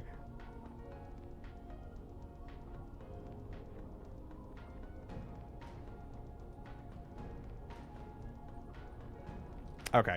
Anyway, I just did something really cool. I won't go into any details or any specifics about numbers here, but basically my mom needed some help, and obviously I would not say no to my mom, so I just did something very nice for her.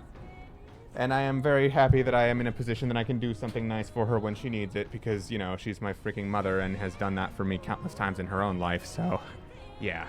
Always feels good to be there for, especially her of all people. Like, doing big favors for people, at least when it comes to finances, is never, like, a great feeling, because you're never confident that, like, oh man, You know, what if I'm like going out on a limb for this person, but I'm never gonna get any, like I'm never gonna see this again, or this is just gonna get forgotten or whatnot. Especially like when we're talking like numbers. We're not just talking like no small potatoes, you know.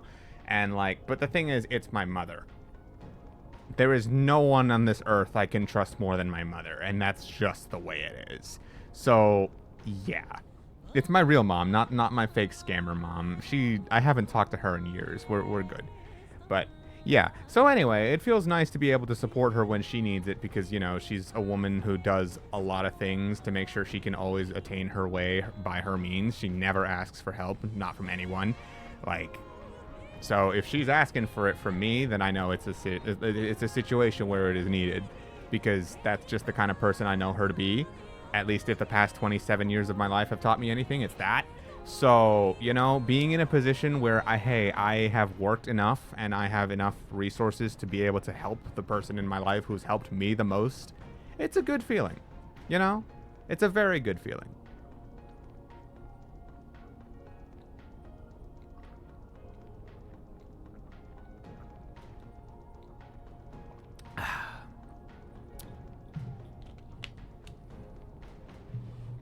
So yeah, I feel good. I won't go into any more detail than that, but yeah, that's basically what just happened. And yeah, situations like that don't happen often. Like, this is the second time it's ever happened, and the first time definitely was not like a like, oh, we planned this kind of thing, you know? So yeah, no. Definitely feels good to just be able to help out there. Right now I'm doing homework. I'm doing pretty bad in school. Oh yes, and yeah, I did almost die. I saw that! I saw your DM with that. Sorry I forgot to respond, by the way. I thought that was absolutely insane, and I was like, why the fuck are you texting me on Discord about you almost getting, like, shot from across the street? But, like, okay. Yeah, I'm glad you're safe, you know? Yeah, like, I guess I appreciate that I would be one of the people you would let know if you were in imminent danger, but, I don't think I'm the first person you should talk to about this. I think you should call the cops. But okay.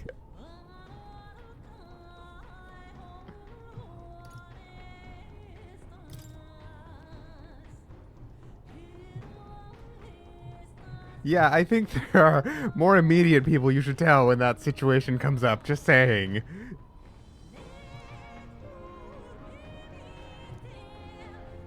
Imagination. Unfortunately, I don't need that.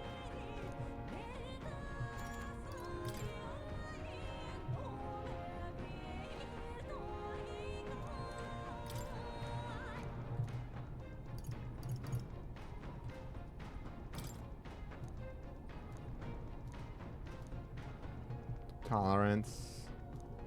Ah, this sucks. Tolerance and imagination are the two social stats I don't need. That and courage. And funny enough, this gives me courage. So all of these give me, like...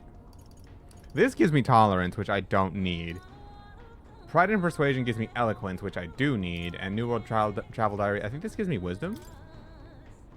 No, that's imagination. Yeah, so the only ones I need are wisdom and eloquence. And honestly, the book for eloquence isn't even that good. God. I bought the anti-alcohol investigation games, and I'm about to have some fun with them after I finish case 1-5. Well, good luck with that, man. I hope you kick your addiction. I know that's an uphill battle, but you know what? I'm rooting for you, Pick.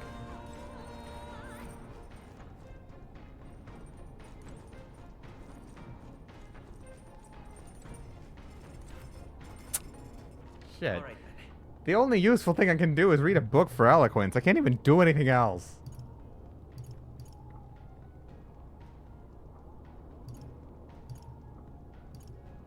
Yeah, no, yeah. Anyways, how has everyone been? I have been very irresponsible lately, like, very irresponsible lately. But I also kind of stopped caring, so we're okay. Like, honestly, I kind of want to just, like, take a break from the game and just kind of rant. Not rant, but just, like, chill and talk for a little while, because, oh man, have things been crazy since the last time I streamed. I think my last stream was, like, 3 weeks ago, right? Oh yeah, things have been crazy, and I may be making some not so great decisions in the near future, but we'll just see what ends up happening. yeah, are you guys down to just turn into a bit of a vibe session while we have Wings of Freedom playing in the background? Well... Sure. Sweet. Okay. Appreciate you guys. So yeah, I think we're just like, if you're looking forward to more metaphor gameplay, sorry, I think we're probably good on that for the night, because I imagine by the time I'm done with this rant, or by the time we're done just chilling and talking, we're probably gonna be like too late in the day to keep going on anything serious, especially not a volcano dungeon. So yeah. What's like the only way I can get this to be? Oh, perfect. No, the background noises are still there. Ah, it's fine. It's fine. I don't remember what I did, but we'll just leave it like this. Anyway, I appreciate that pick. I don't know if I'll want to like hop in VC about this, because this isn't really like something I would say is like a joking thing specifically. Like it's nothing like uber tier serious, but it's also not like super lighthearted either. Okay. So I think I mentioned it last time on my stream a few weeks ago that I was going to apply for a promotion at a different store, and ultimately that did not end up panning out well.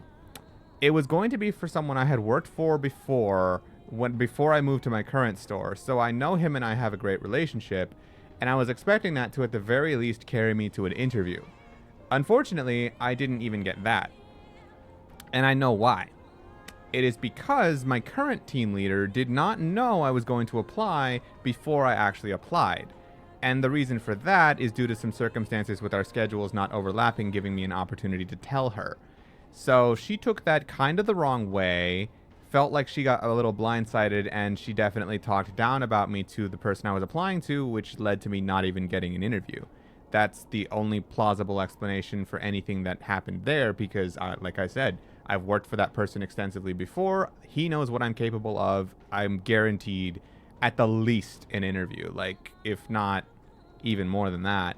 But that didn't end up happening. So the only explanation is she intervened and said, don't interview him. He lied about telling me on the application, which I did not tell her that is true. However, I still received permission not from her, but from her bosses to do so, because I talked to them and let them know that, hey, our schedules aren't overlapping and I won't have the time to tell her before the application deadline.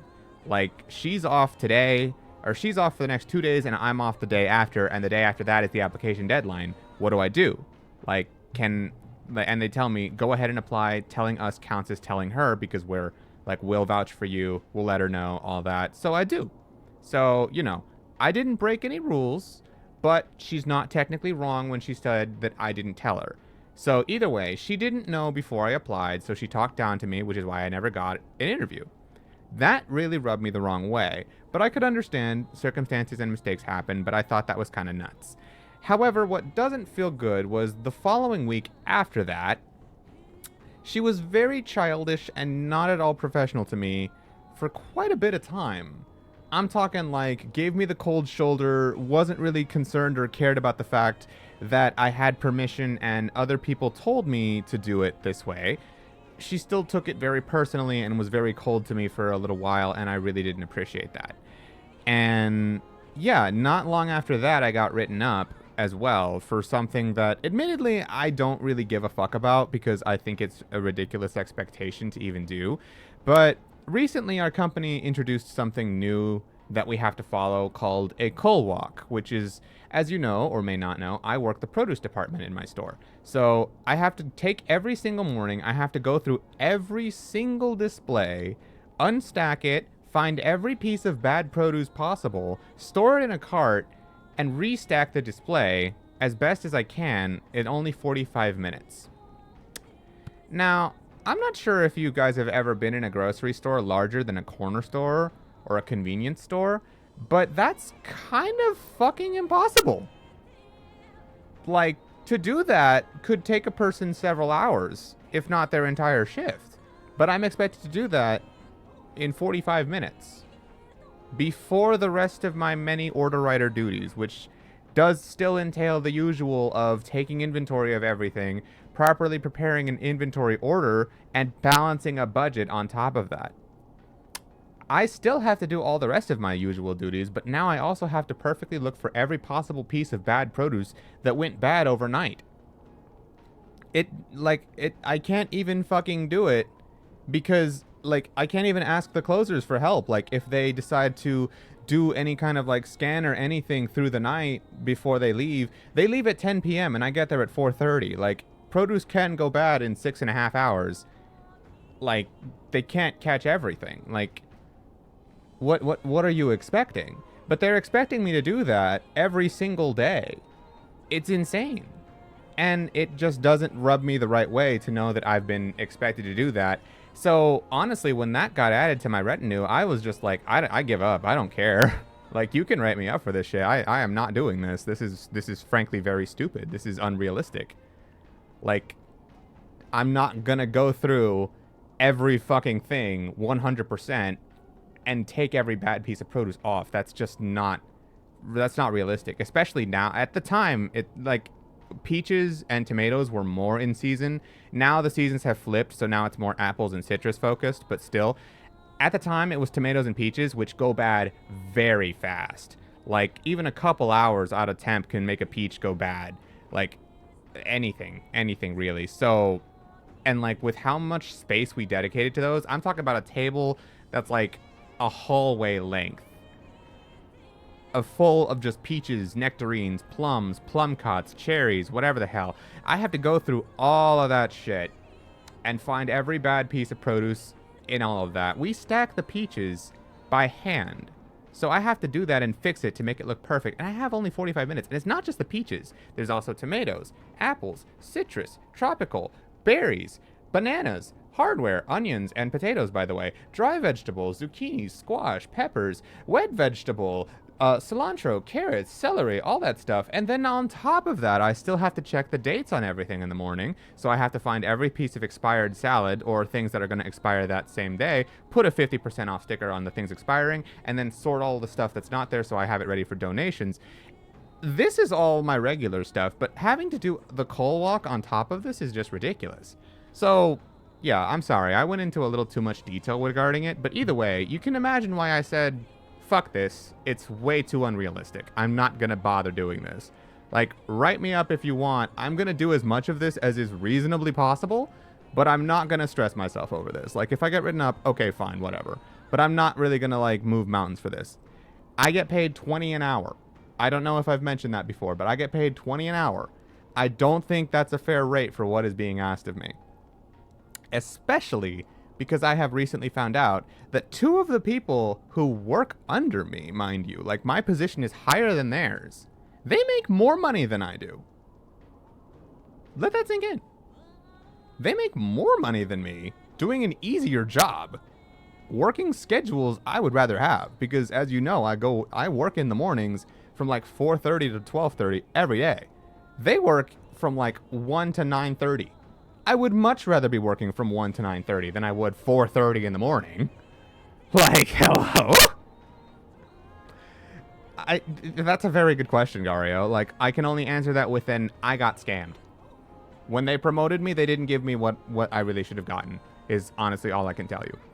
But yeah, like, it's not a grandiose difference. I make $20 an hour. I now know one of them makes $21.50 and the other one makes $20.50. So, you know, it's not a huge difference, but the fact still remains they make more money than I do. And granted, yes, they did have their year reviews recently, which is what got them the raises that they did. Previously, they made $19 and then $18.85 respectively. Now they both make more than me. So you might think, oh, just wait for your own year review and you'll get more, right? I don't expect that to happen. Like, yes, I will get more, but I think I'm probably only going to end up going to maybe like $21.40, because I've heard there's a stupid system that just calculates it based on your merit, that only spits out a percentage, and that's the most they can give you, which I already know is not true. But the only person who can overwrite that system and give me a bigger raise is the store leader himself. And given what he currently feels about me, I don't expect that to happen. He has only been with us for about a month, maybe 2 months at this point. I think a month and a half, actually. And he hasn't been here since my start as an order writer. He's only seen the recent days. And the recent days, especially recently, when my boss was being very cold to me about me not getting a promotion, Well, they haven't really painted me in the best light. Let's just say that. Like, I was very upset about her basically being the reason I didn't get a promotion. It made me realize just how much I hate my current role because of everything expected of me and of all the schedules, hours I have to work. Like, I've really wanted to get promoted just to get the hell out of my position. Like, I don't want to be an order writer anymore. I really don't like it. But because of her, I'm stuck here longer than I want to be. And that feels incredibly horrible. Like, I don't like this job, and I wanted to fucking leave it and get a better role, get a pay raise that I deserve, and work with someone that I would rather work for. But that's not going to happen unless my current boss feels like letting me go. Which that's not going to happen because if I leave, she has to do my job, and that's going to be so much harder on her. So why would she ever support me leaving? It's in her better interests to keep me around as much as possible, which is why this happened, I'm pretty sure. So, yeah, needless to say, I did not act the most professionally about this. I was kind of complaining about it to some friends of mine who also work at the store. And so word kind of got around that I was complaining about my team leader not acting professionally as she should have, which, to be fair, she was not. But because of that, our store leader heard about that, and now he doesn't have the highest opinion of me. So I don't expect him to really vouch for me when I'm asking for a bigger raise, because I'm hoping to go up to $22.50 at the least. Like, I deserve to be at least marginally above the people working underneath me, with no questions asked. My job is much harder than theirs, and if I leave, it's going to shoot our department in the foot much more than if one of them left. If one of them leaves, all you have to do is hire a new tier 1 person to come and stack the produce. Training them is not going to be the same thing as training a new order writer. If I leave, you got to train someone else to balance your budget, read your trends, manage your merchandising, and also manage all of your shrink reports and your metrics. Like, I have to do so many more things than a normal team member does, and I still have to balance the team member job on top of this. Because they still expect me to be on the floor merchandising and properly doing my role, and they still expect me to meet all the same demands I have to when they are not there. So if any leadership duties need to be done and neither of my two managers are there, I have to do it. I'm the department's third head. Like, I have to be there when they aren't. But, you know, despite all of that, this is honestly the cherry on top, by the way. Despite all of that, I asked my leader, like my team manager, I asked her, hey, do you consider me to be part of leadership on this team? Like just as an honest question after I got the write-up and everything, because I just wanted to know. Like, I saw myself as leadership. I was genuinely working my ass off like I was leadership, and I was making sacrifices for the team like I was leadership. Like, someone calls out, I was always happy to come in and take their spot so that way no one on the team would get dysfunctional. You know, if it cost me a day off, fine. It sucked, but hey, I worked more hours, and I'm helping my team. And if my team is succeeding, that makes me look good to my bosses, right? Yeah, you want to know what she said? She said no. She doesn't see me as leadership on the team, despite everything. So, yeah, it has not been a good couple of weeks. Like, ever since she said that, my thought has been, okay, I'm not getting paid what I'm worth. Despite all of my contributions and sacrifices, they don't really see me as important to the department. The work they expect me to do is ridiculously hard, and my managers have both kind of been asses to me for the past couple of weeks. And if I don't get a good raise, which is only a 50-50 chance at this point, things just aren't going to get any better for me. So, the most logical conclusion I can come to here is I should find a different job. Like, I genuinely just think I should find a different job. So, for the past couple of weeks, I have simply just been looking for a new job. That's it. Like, I've been tossing around some ideas. Maybe I want to go work at Sprouts, which is a competitive grocery store that's similar to Whole Foods, but also wants to outdo them and outgrow them. So they're also trying to be competitive with their pay, which is good. And I do have good experience in produce, so obviously I could do that. I was thinking, hey, maybe I want to go work at the bank, because I heard they've recently passed a new policy literally 5 days ago that starts everyone off at a fantastic rate that you are free to Google if you want to find out what the number is. But yeah, it's definitely better than what I make right now. And I do have order writer experience, which does have me being a financial manager and balancing trends and all of that. So I do have experience that the bank might find useful. So that's an option. Yeah, either way. Point is, I've just kind of been in this limbo of like, wow, I don't even know how to feel, to tell you the truth. It's just like everything sucks. You know, like my managers suck. The work is unfair. I'm not paid what I'm worth. I'm not appreciated. And it's only a 50-50 chance at best things get better, because someone else I know who was an exceptionally good worker. He was for our meat department. He's a very good friend of mine. I've seen his work. I've seen his work ethic. The man was devoted to his job. He was always there when they needed it. Someone else called out. He was always there. My man was able to do like 6 different things at once and manage the whole meat department by himself as a butcher. That shit is so fucking hard. I respect the hell out of this man. He was making 23 an hour. Like, and honestly, he's the one who really made me feel like I should see what I'm worth too, because if he's working that hard for only that, like, damn, okay. But honestly, he was only going to ask for like a flat $2 raise, because honest to God, he deserved it. Like, he was also tier 2. Butcher is tier 2 in meat, where order writer is tier 2 in produce. So he was working his ass off and was getting paid something good too. But either way, it still wasn't what he was worth. And I'm not going to lie, I genuinely agree with that. And you know what they said? They said no. They weren't willing to even hear him out about how much he contributes, what he does to go above and beyond. He kept records, journals, pictures, everything about what he did, what he needed to do, how much he got done, everything. Every single thing he could prove. They didn't even give him a chance to show any of it. They just said, no, it's not possible. We're not going to do that. And then when he said, okay, well, then can I go part-time or something so I can just balance this and prioritize what else? They said, no. You're too good. We need you here full time. You contribute too much. So it's like, which is it? Which is it? Am I so good that you want to keep me here full time and you're going to pay me what I'm worth? Or am I not worth this rate to you? Like, what is it? But they said no on both fronts. So he just said, I quit. And he left. And honestly, he's the one who's got me thinking that, like, you know, if somebody like that, who I will openly admit is probably a better worker than me, which, knowing my job, knowing my stresses and everything, yeah, it's high praise coming from me. Yeah, exactly, Gario. Exactly. Like, what is this shit, dude? But anyway, if that's what happened to him, what hope in hell do I have of getting a $3 raise? You know, maybe I'll settle for a $2.50 raise, but that still feels like I'm getting shortchanged. Like, I honest to God just should have been getting paid more from the start. But I wasn't. Like, okay. But yeah, it's like, everything that's happened has just been a culmination of things that just convince me I don't enjoy my job anymore for a multitude of reasons. And I guess this all just started with the realization that, hey, just because I'm working my ass off and doing everything possible to earn favor with my bosses doesn't mean they actually give a fuck. At the end of the day, I'm just a number to them.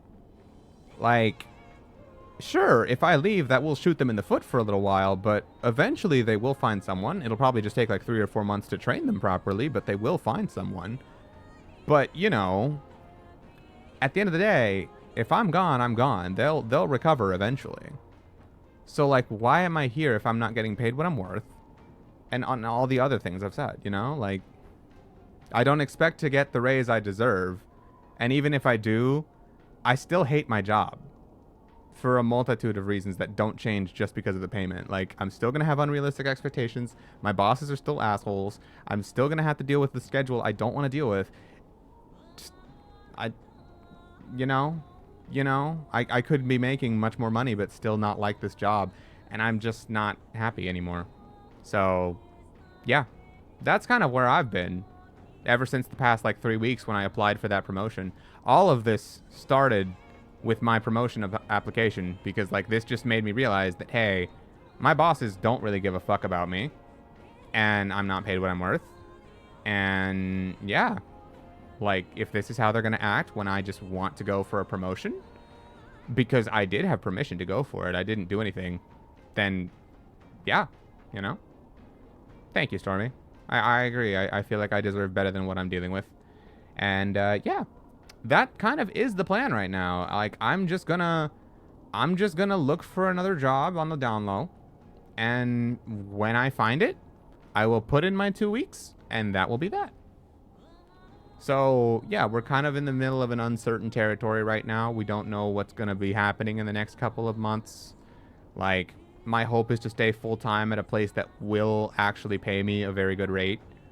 And that'll be that. Like, I don't know what that means as far as my schedule goes, because, I mean, hell, if I'm going to start working afternoons again, then I'm definitely not going to have the time to stream unless it's the day off, which I might just be too tired, so who knows? It might not look too different from what it is now. But we'll just see, you know? Like, it's going to be weird to figure out, but first things first, I got to find out where I'm going to work and what I'm going to do.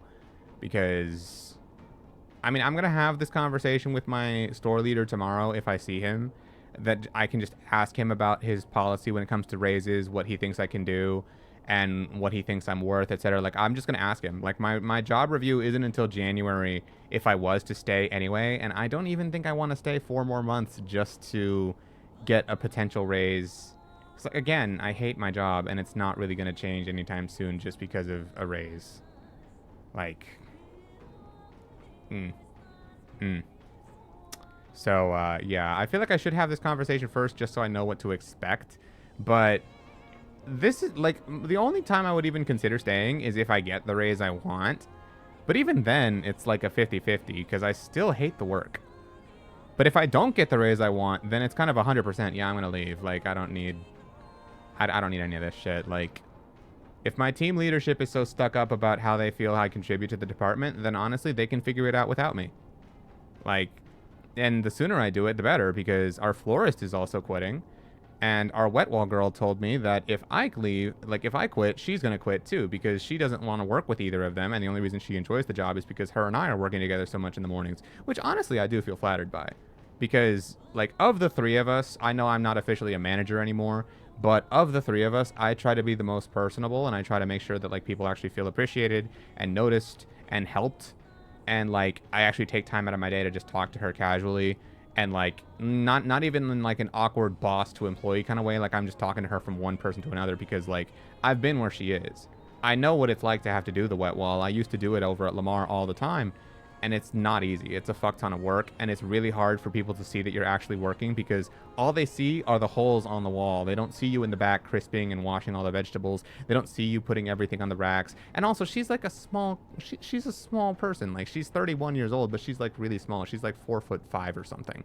Like, she can't lift that many heavy packages. There's many times she comes to find me on the floor to ask me to help her lift a lot of heavy stuff because she just can't move it. And I don't blame the poor girl. Like, what can you do, you know? I think she herself is probably like, she probably weighs like fucking 70, 85 pounds. Like, she's like one of those short Mexican women, you know? It's just how it happens.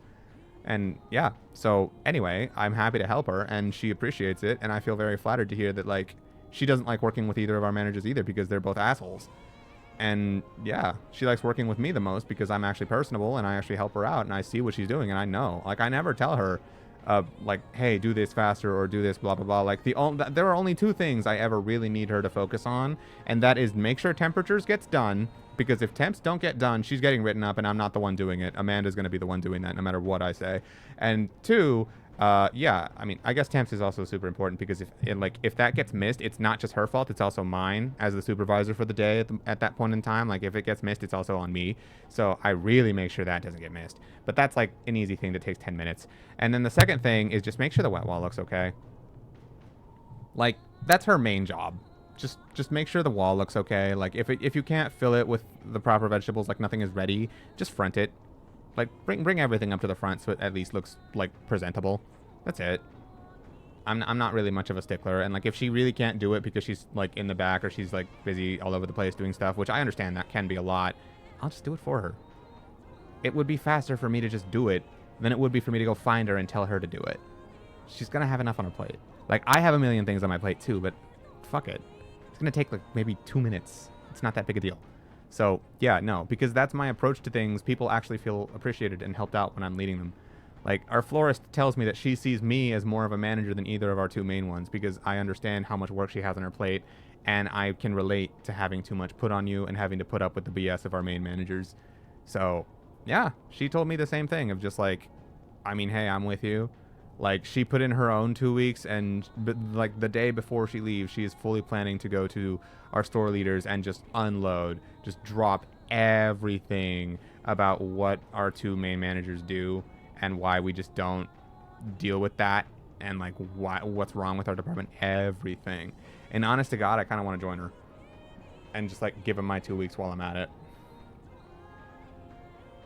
Let's do fursuits instead. 20K a month? No. No, I have this thing called dignity, and I will not sacrifice it for money. Thank you, though. And, yeah. Anyway. That's where I've been. That's where I've been. I'm flattered, and honestly, that my bosses might have to figure out what it's like to not have a wet wall person in the morning, or an order writer, or a florist all at once. They basically have nobody in the morning at that point. Like, there's our VA people, whose job it is to cut fruit and produce guacamole, and none of them can do wet wall or floral, and God knows they can't order right. So yeah, like that. It is very much peak get fucked. Like, if I leave, they're ultra fucked. Their entire morning team just left. Like, the only other people who can do morning stuff are VA, which, like I said, VA can't do anything outside of VA, so don't even act like they're there. And they themselves, the two managers, that's it. They're the only people who can be there in the morning.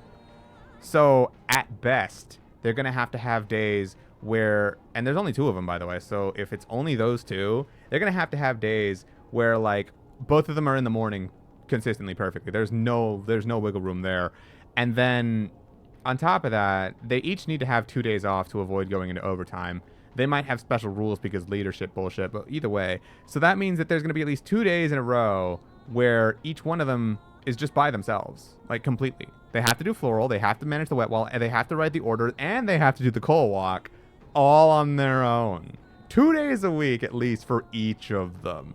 Oh, God, the hell they're going to have to go through for that. All because they just couldn't treat their employees right. Guys, am I a terrible person for feeling glad at the idea of my bosses having to reap what they sowed? Am I a terrible person? No? Thank you. Thank you.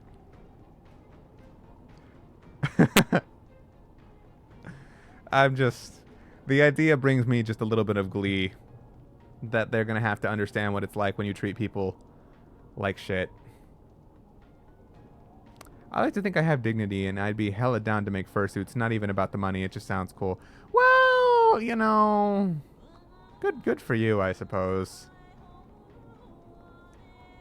I thought Stormy was referring to wearing fursuits, which is what I was mostly alluding to when I said I have dignity, but, you know, if it's just making them, well, still no, because I'm a horrible artist. We have already established this, but, you know, that one at least preserves a bit more dignity because I'm not wearing it. But, yeah, anyway. That's my rant. Thank you guys for listening. It has been a very uphill battle for the past couple of weeks. And it is nice to stream again, to just kind of get away from all that crap and just enjoy myself for a little bit. Because, man, has work had me tired lately. Oh, also, I've really been enjoying myself in Fire Emblem Heroes again. Like, I did not think I would enjoy that game as much as I do, but I am definitely on that one, you know? I'd be on the assembly team, definitely not the art team. Oh, like, actually, like, well, I mean, I assume it's the same thing. I don't know. I'm no designer, especially when it comes to that stuff, but yeah. Anyway, that is my rant. Thank you guys for listening. This song is great, by the way. I totally did not just intentionally wait until we were hearing it just so I could start ranting.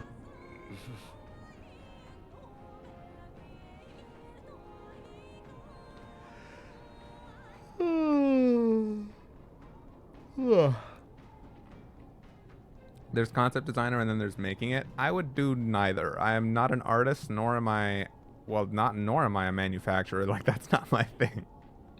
I'm much more of an analytics and mathematics kind of person, not arts and crafts. I think we've all learned this. Gale is not an artist. If I need art, that's why I have you guys. Like, Stormy, you're like the main actual drawing artist, and Pick, you're the graphic artist. Like, you guys are the ones who know art. I don't. You can do the patterns. No, I fucking can't. You've seen me try. You know I can't fucking do art. I'm not even gonna entertain that.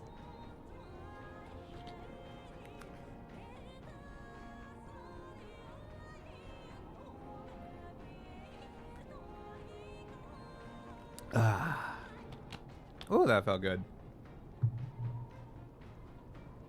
I just got like $40 from one of my close friends because I made him a stream package. That's nice.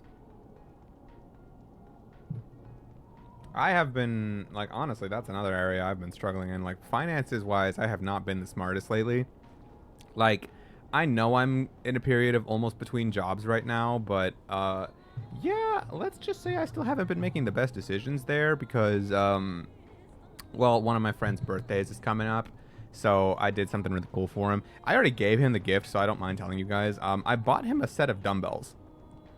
Like, I bought him a rack and like pairs of dumbbells, and those shits are expensive.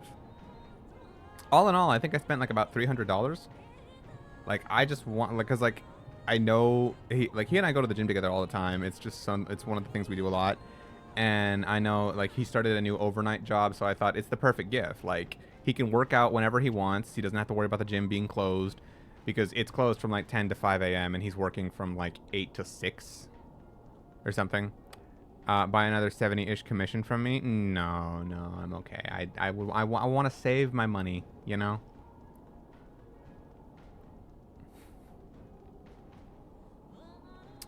I'm quite okay on that one. Thank you, though, Stormy. But yeah, no, I bought my friend a pretty good gift, and then another friend of mine, his birthday is coming up soon. But he honestly, he's a really practical guy. He doesn't even want anything crazy expensive.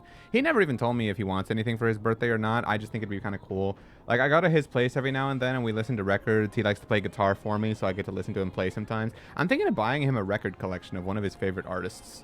And it's like super cheap, too, because who the fuck owns records anymore? Like, I didn't even know you could still buy records in stores around here, but you can, and they're super dirt cheap. So I'm like, oh, okay, cool. Like, this is something he would love because I know he loves the artist, and he has an antique record player he really enjoys. Like, he's just into that. So, okay, like, win-win, you know? What music is your friend into? The kind you listen to when you get high. So, yeah. But, you know, it's, yeah. I know one, like, I'm trying to remember what the name of the album was. I think it was Just Slightly Stupid. I think that's one of his favorites. I know the ones by Bob Seger. He really likes him. So I was thinking of getting him, like, a collection by Bob Seger.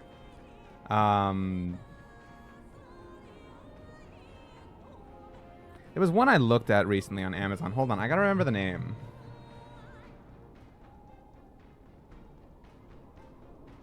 It had like a prism on the cover. It's definitely one that you only listen to when you go there.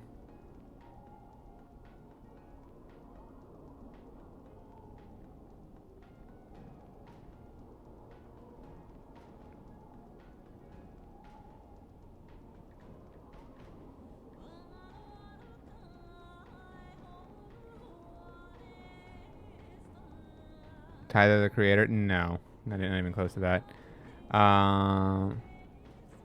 No.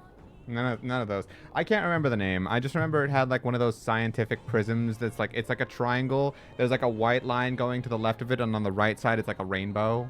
It's one of those. I don't remember what the actual album name was, but it was something. I know that was like one of his 3 favorites. I remember it had a really cool name that I actually I really liked the name, but I could not remember. Pink Floyd? Maybe. There's like a 60% chance that that's who it is. I can't be completely sure because I am really not knowledgeable when it comes to this stuff. But yeah, he's into that kind of music. And yeah, I was thinking of getting him a record collection for his birthday. Thought that'd be pretty cool. And yeah. That aside, I was also hoping to take some PTO soon just to fucking chill because, man, I need that. And my friend was encouraging me to take a trip anywhere I want by myself to just go do something. And I was thinking maybe it'd be fun to go to Europe. Just maybe go to London, do something I've never done before. Who knows what I'm going to do. go visit some art museums, try some French food or some shit, just do whatever the hell I want. But that means Dark Side of the Moon. Yes. Yes, that's the one. That's the album. That's it. Thank you. Thank you. That was eating at me. I could not freaking remember it. Yes, Dark Side of the Moon. That's the one. Yeah.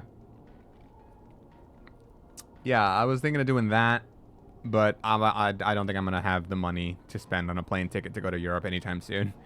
So I'm probably going to... I'm probably gonna just not do that. But yeah, anyway, that all combined with helping my mom out, which, like I said, I'm definitely not gonna get into any specifics with numbers there, but that's no small potatoes is all I'm talking about. So yeah, let's just say the wallet has kind of taken a bit of a hit right now. So yeah, I think financially I should be just kind of vibing for a bit. You could come west and visit me. It is cheaper. It is, but also I think I'm just not going to travel for a little while. Like, I didn't buy any plane tickets, you know. I'm just going to, like... I'm going to save my money for a little bit because, like I said, I kind of need to.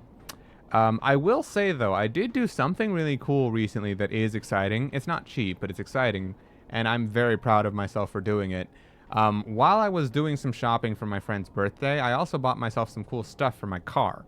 And I was really proud of it. Like, I went in, I deep cleaned my car, I, like, used some spray to take out some stains on the chairs, I vacuumed everything out I could, I dusted everything. Like, my car is fucking awesome again now. And on top of that, I bought some things I was super proud of for it. Like, I bought this organizer for the trunk that's, like, a 3-part foldable thing. I put one side where I have, like, shopping bags whenever I go to H-E-B, and then one of them has, like, tools that you just might need, like, you know, your wires for whenever you need to, like, pass charge in case my car battery runs out mid-drive or something. And then, like, the last one is where I'm going to keep, like, my rolls of paper towels and anything, like, cleaning supplies I might need. Just a nice way to organize my trunk so everything's in, like, a right place. And I have a lot of free space, so whenever I buy groceries, I can just push the whole thing to the back and then just, like, store the groceries in the trunk. Like, it actually just works so well. The other things I bought a trash can that hangs off the headrest on the passenger seat. It's like you just tie it on the back with like a Velcro strap, and it'll just hang off there. It's not the biggest. I'd say it's only about, like, maybe this big, this wide, and I mean, it's enough. It's enough. It's not intrusive on the space. It's right there. So I just kind of, like, every morning when my mom is so nice enough to make me breakfast, like, she wraps it in foil and paper towels so I can just eat it while I drive to work, because that's the only time I have to eat.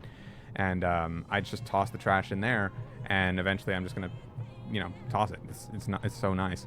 I bought an umbrella holder because very recently I had to buy an umbrella when it was just storming very terribly, and I have to walk 7 minutes from my store at work to my car because our parking lot isn't even at the store itself. It's at this gravel parking lot that's down on, like, a street close to it, so I'm not even, like, able to park at my job. It's really inconvenient.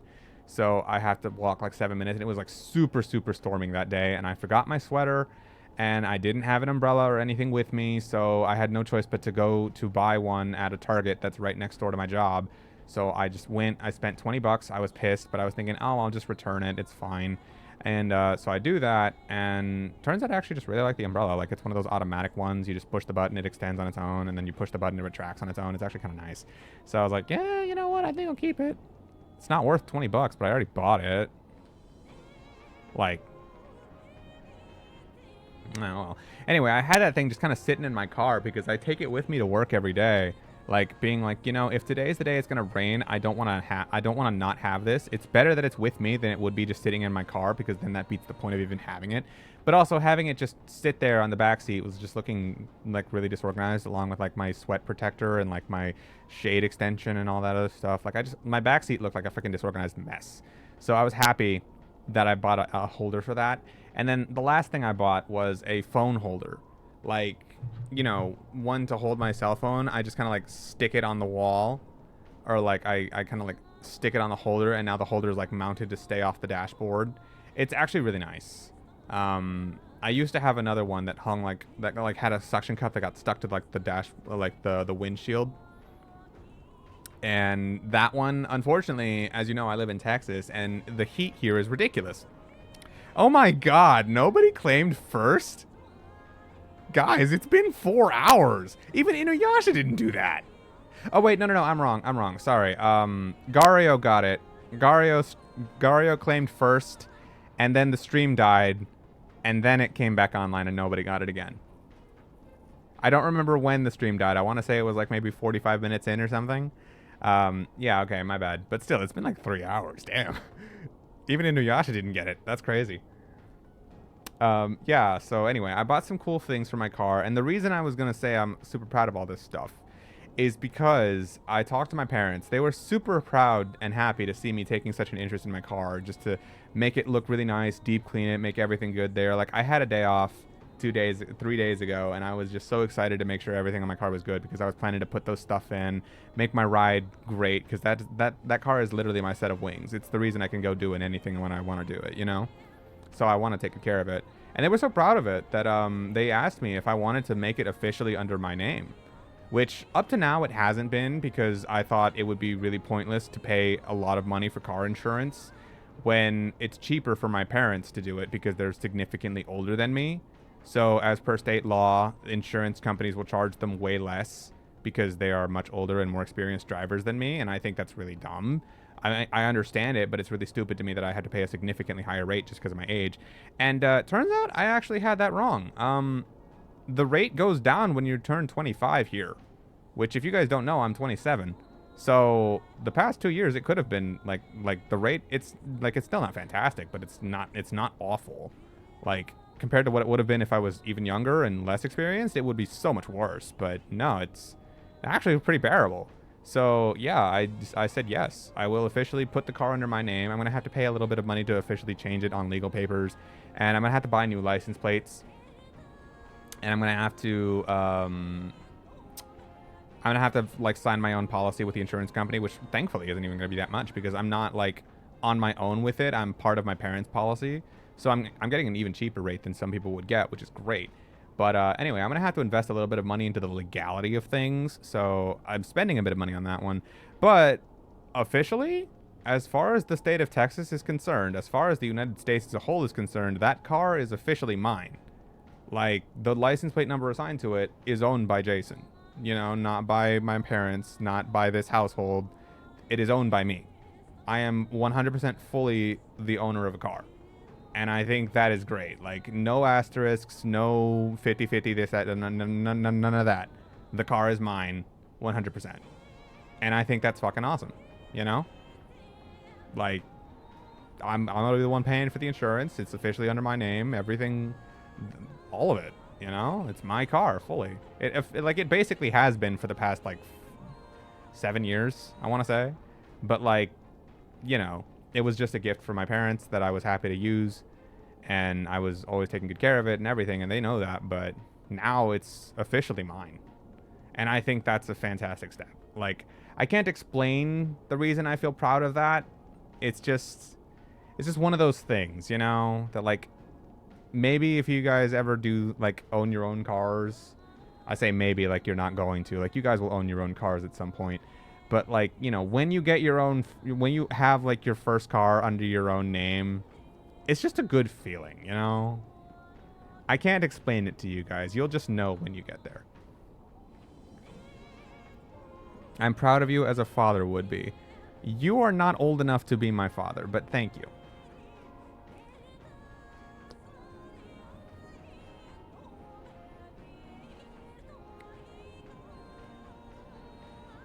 Don't you turn 19 next month? Shut up.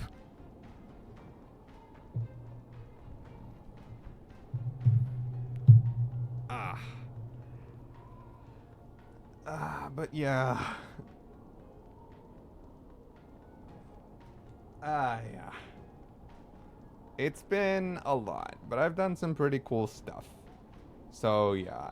It's been a lot of ups and a lot of downs. Life has been kind of crazy. And it's just been so much. Like, I think I've been ranting for like 40 minutes. Don't you turn 28 in 2 months? 28 is older than 19 last I checked.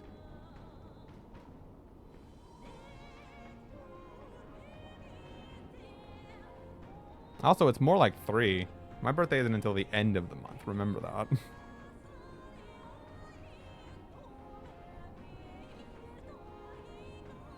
Stormy ages backwards. That would explain some things.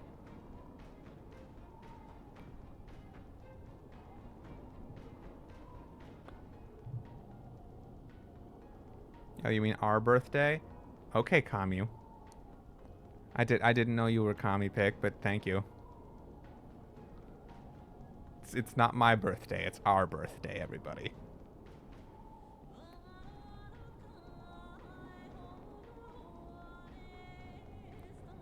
Stormy, we can't say that when we don't know when Gario's birthday is. If we knew if Gario turns 19 before you, oh, June? Oh, never mind. Gario is younger than you, I think. I was gonna say there's a possibility that Gario turns 19 before you, so he's not the baby you are, but never mind. Either way.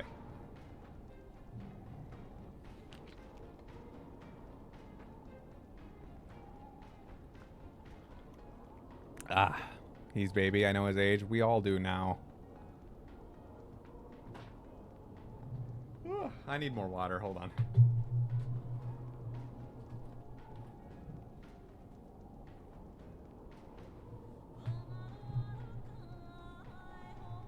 Crazy. I was ranting for so long I went through 2 bottles of water.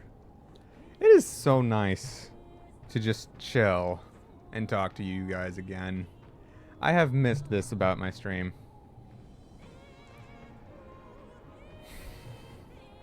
It is nice to just vibe.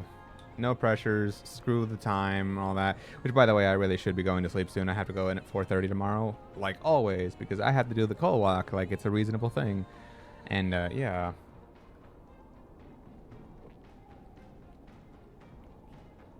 But the good news is I have Tuesday off.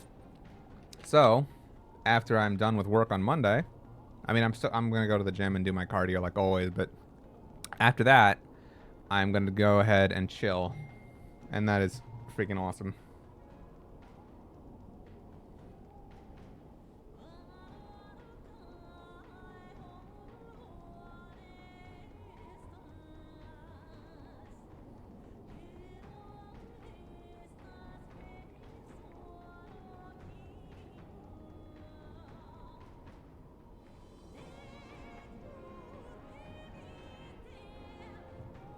Oh, you know what's great?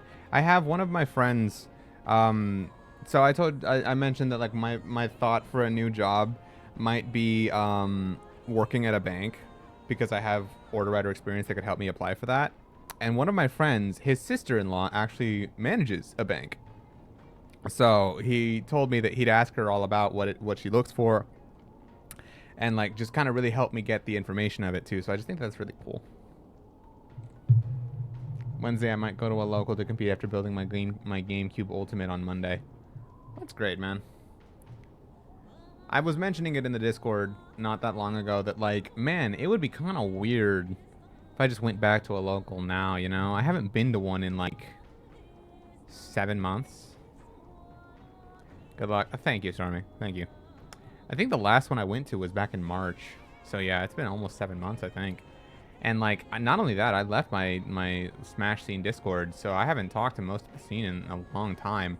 And the only reason I was thinking about this is because one of the friends I go to the gym with him all the time.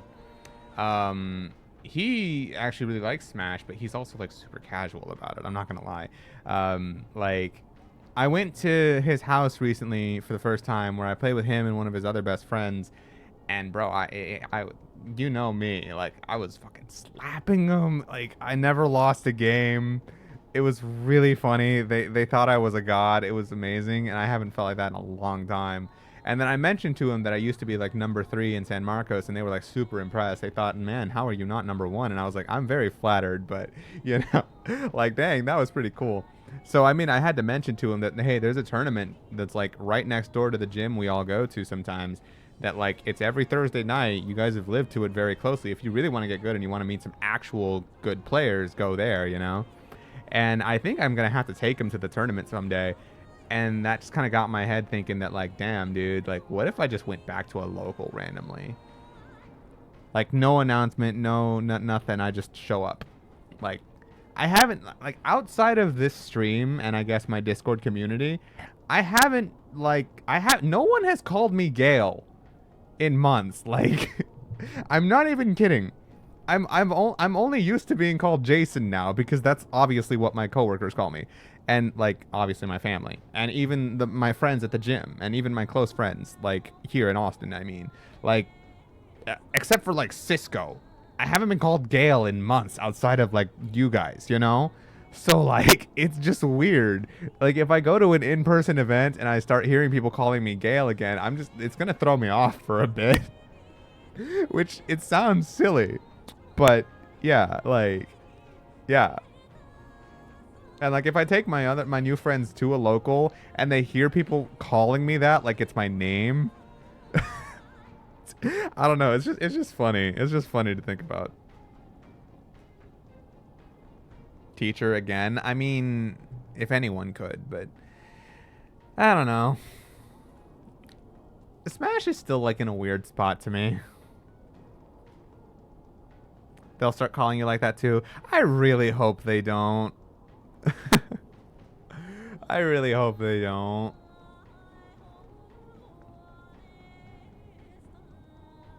Oh man, that would be that I like the only person who might still call me Gale is Cisco, and that's the only person who it just doesn't feel weird from. Which, by the way, he's like the only person from the Smash community I still keep up with. Not counting like any of you guys. I'm not counting you guys as the Smash community. You guys are like my friends. So yeah. They find your Twitch. Oh no, they know. They know I stream. I gave him the link one time too. The only thing is that like when I usually stream is the evenings, and that's when my friend likes to practice his acting, because you know he's actually like really good at it, and it's actually genuinely impressive, and it's a passion he wants to pursue. So yeah, the evening is when he likes to practice acting. So it's not really like a yeah. You need to be put on anti-alcohol. Well, excuse you, sir. I do not drink. I'm good, thank you. Drinking is one of the few addictions I have never actually tried because I don't know. I just no, thank you. No, thank you. That's pretty cool. Yeah, I know. Honestly, I started talking to him. What the heck does this AA joke come from? I don't know. I don't know. Pick just. I don't know. It just kind of happened. Yeah. So my friend. So.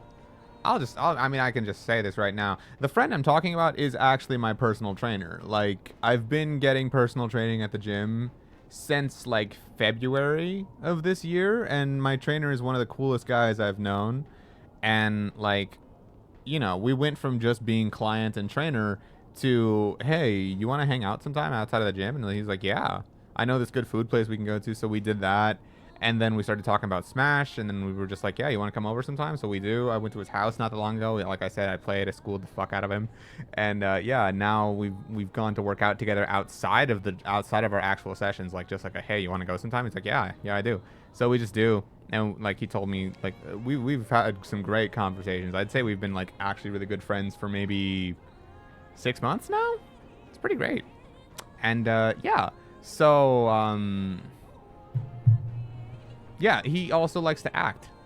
That's where I was going from this.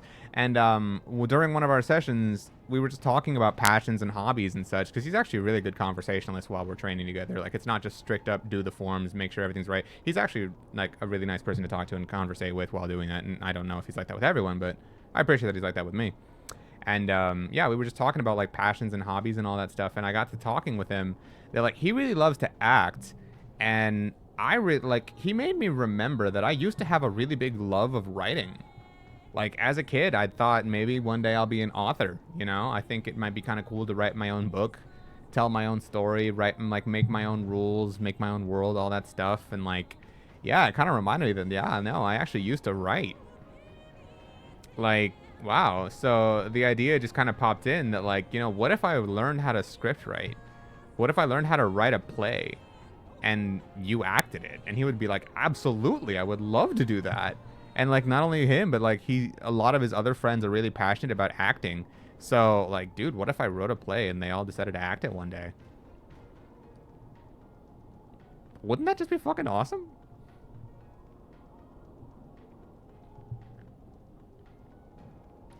don't know. Just things like that. Things like that just make me feel some type of way, you know? Like, man, you know? You should do it. I know. Oh, that'd be so cool, wouldn't it? So yeah, things outside of work anyway have been looking up, and I'm happy about it. Slay a detective. Oh, I know. If I write a mystery, oh, God, I want to do that. But like, if I write a murder mystery, like, okay, it has to be a murder mystery to like genuinely make some stakes. But I don't know how to do it in such a way that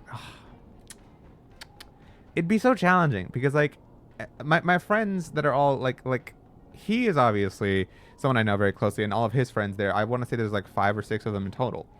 Like, how do I write a murder mystery in a convincing way that uses all of them well, but doesn't like, oh, because like I'm gonna have to kill someone off, and I don't want to do that because they would all have a lot of fun acting in the play. It's like, how do maybe not that, but yeah.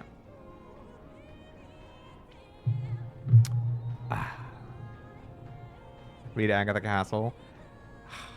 Oh yeah, that's another thing, by the way. I've been remember the other friend I mentioned who like plays guitar and likes to listen to music while he gets high.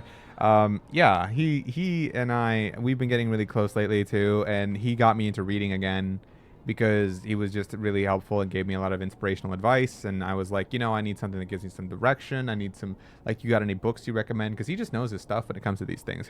That's how him and I got close at work. We were just like, I knew him from work before he quit, and we were good friends for months. He let me borrow a book, and I was so happy about it. And yeah, he helped me out with all of that. I actually did read like most of it, but like, man, it was hard to actually finish it.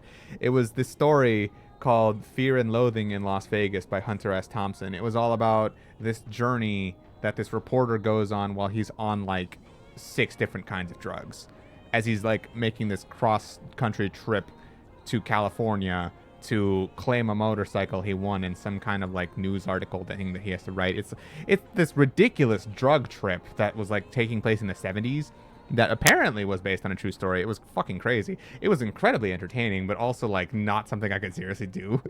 It was like, what the fuck? And yeah, I managed to get like pretty far in it too. I think I made it to like page 90 or 93 or something out of like 170 before I like just wasn't able to really make the time for more of it.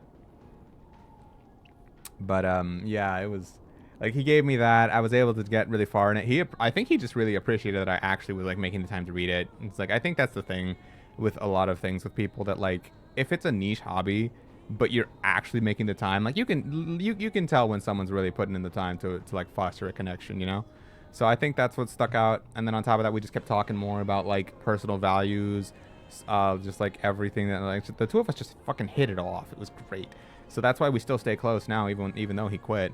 And yeah, like I said, he likes to play guitar, and he knows his stuff when it comes to really good books and like inspirational authors and all this kind of thing, and about actually living your dream. Like, my man told me like straight up, like, if like he's not out to make $1 million in this life, he's out to do what he loves. That's why he was so willing and ready to quit when our bosses were giving him shit. Because he knows what he's worth, he knows how to be good and how to be motivated, and he knows what it means to actually care about your job. And if anyone is going to tell me that, it's him. Like, I 1000% believe it. I will sing this man's praises to the end of time if I have to drive home, that he's actually good at his shit. He knows what he's doing. And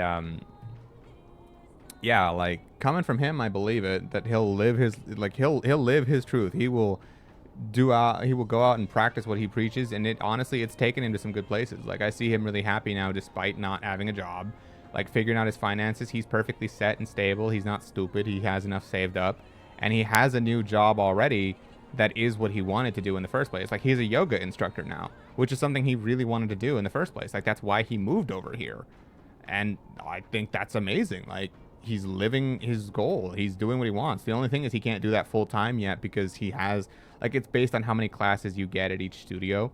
So it's not like a consistent, steady thing yet. And as he grows in popularity with clients, he's going to get more classes, of course, but he has to get there first, you know? So, yeah, for right now, he's not where it's like, oh yeah, I can be full and all that. But soon enough, he will be. But he just needs something part-time on the side. But until he gets that, like, he's good, you know? So, yeah, he was the one telling me about books and all that. And I'm just like, yeah, I know, there's... Ah, the creativity is back. Partly because of my trainer and partly because of my other friend. And oh, by the way, the first friend I mentioned who I got the dumbbells for is also a different friend. He's like my best friend. It's not Justin, it's Abel. And yeah, no, he's still been around too. I've still been able to hang out and talk with him about all this stuff. Like, I've got people, you know? I got people. And I feel good knowing that, you know? It's good to know you got people with you. I've been wanting to put out my story, and not for money, but for impact and just for telling a story. That's the fun of it. Just to tell a story. Like, could you imagine what would it feel like to hold a hardcover copy of your own book? That just, I can only imagine that is one of the most satisfying things to achieve. To just know that you produced this. This physical manifestation of your thoughts, of your wisdom, exists now in a physical form because you had the determination to see it through. That's what that means to me. That's what I would like to do someday. What I would write, what I would have to say, who fucking knows? I don't even know yet, but I think that'd be cool.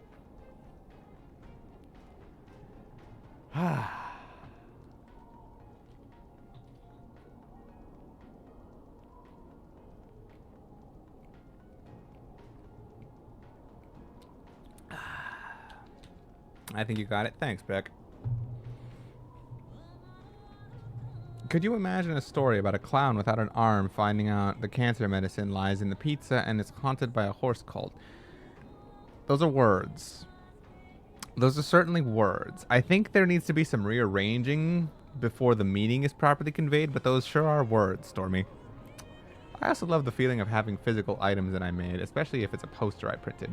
Yeah, it's kind of like that. Pretty much just this is physical proof of the work you did, you know? It's nice. Exactly, Gario. Exactly. Yeah.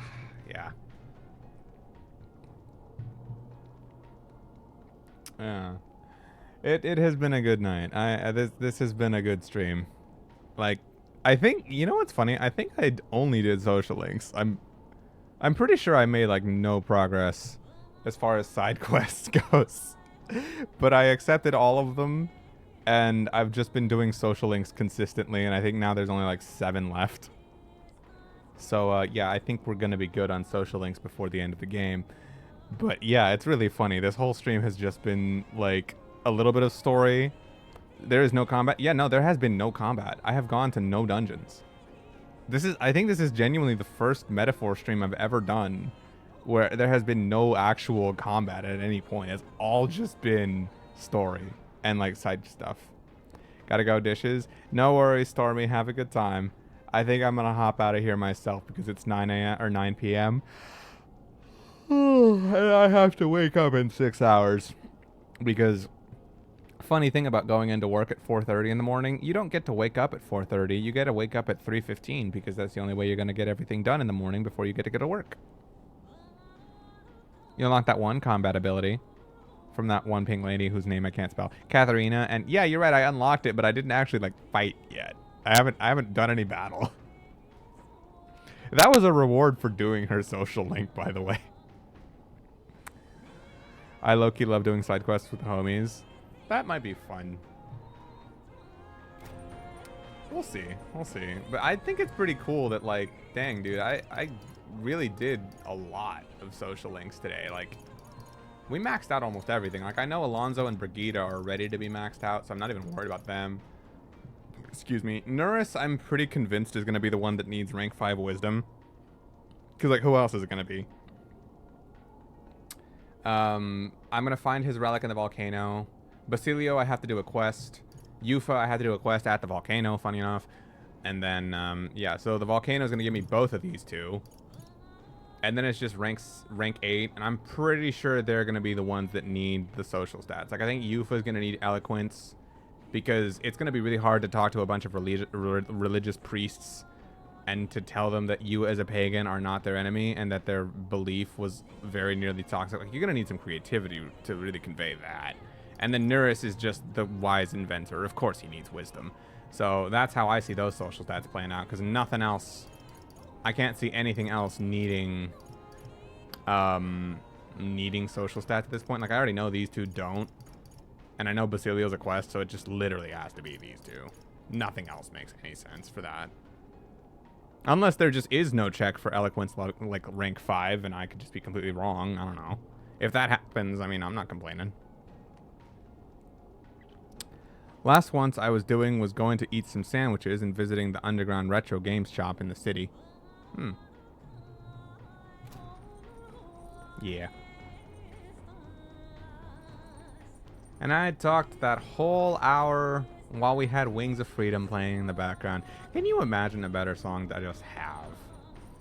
God, this song is so good. I could literally listen to it for hours and not complain.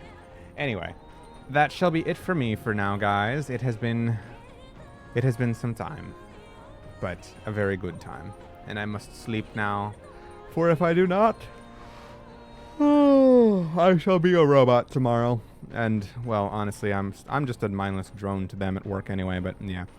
Either way, I must go. But thank you guys for the good time. It has been a very enjoyable stream for me, and I appreciate you guys all for being here.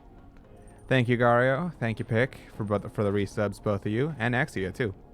Actually, wait, no, I'm sorry. I think it was just Exia and Pick. But yeah, either way. Well, thank you just for being here, Gario. I appreciate that. Thank you, Stormy, for coming in. Inuyasha and Ponage for the lurks. And yeah, I will catch you guys in the next one. Might be Tuesday, might just be... We'll see. We'll see, but things are looking up. This was a good time. Anyway, have a good night, guys.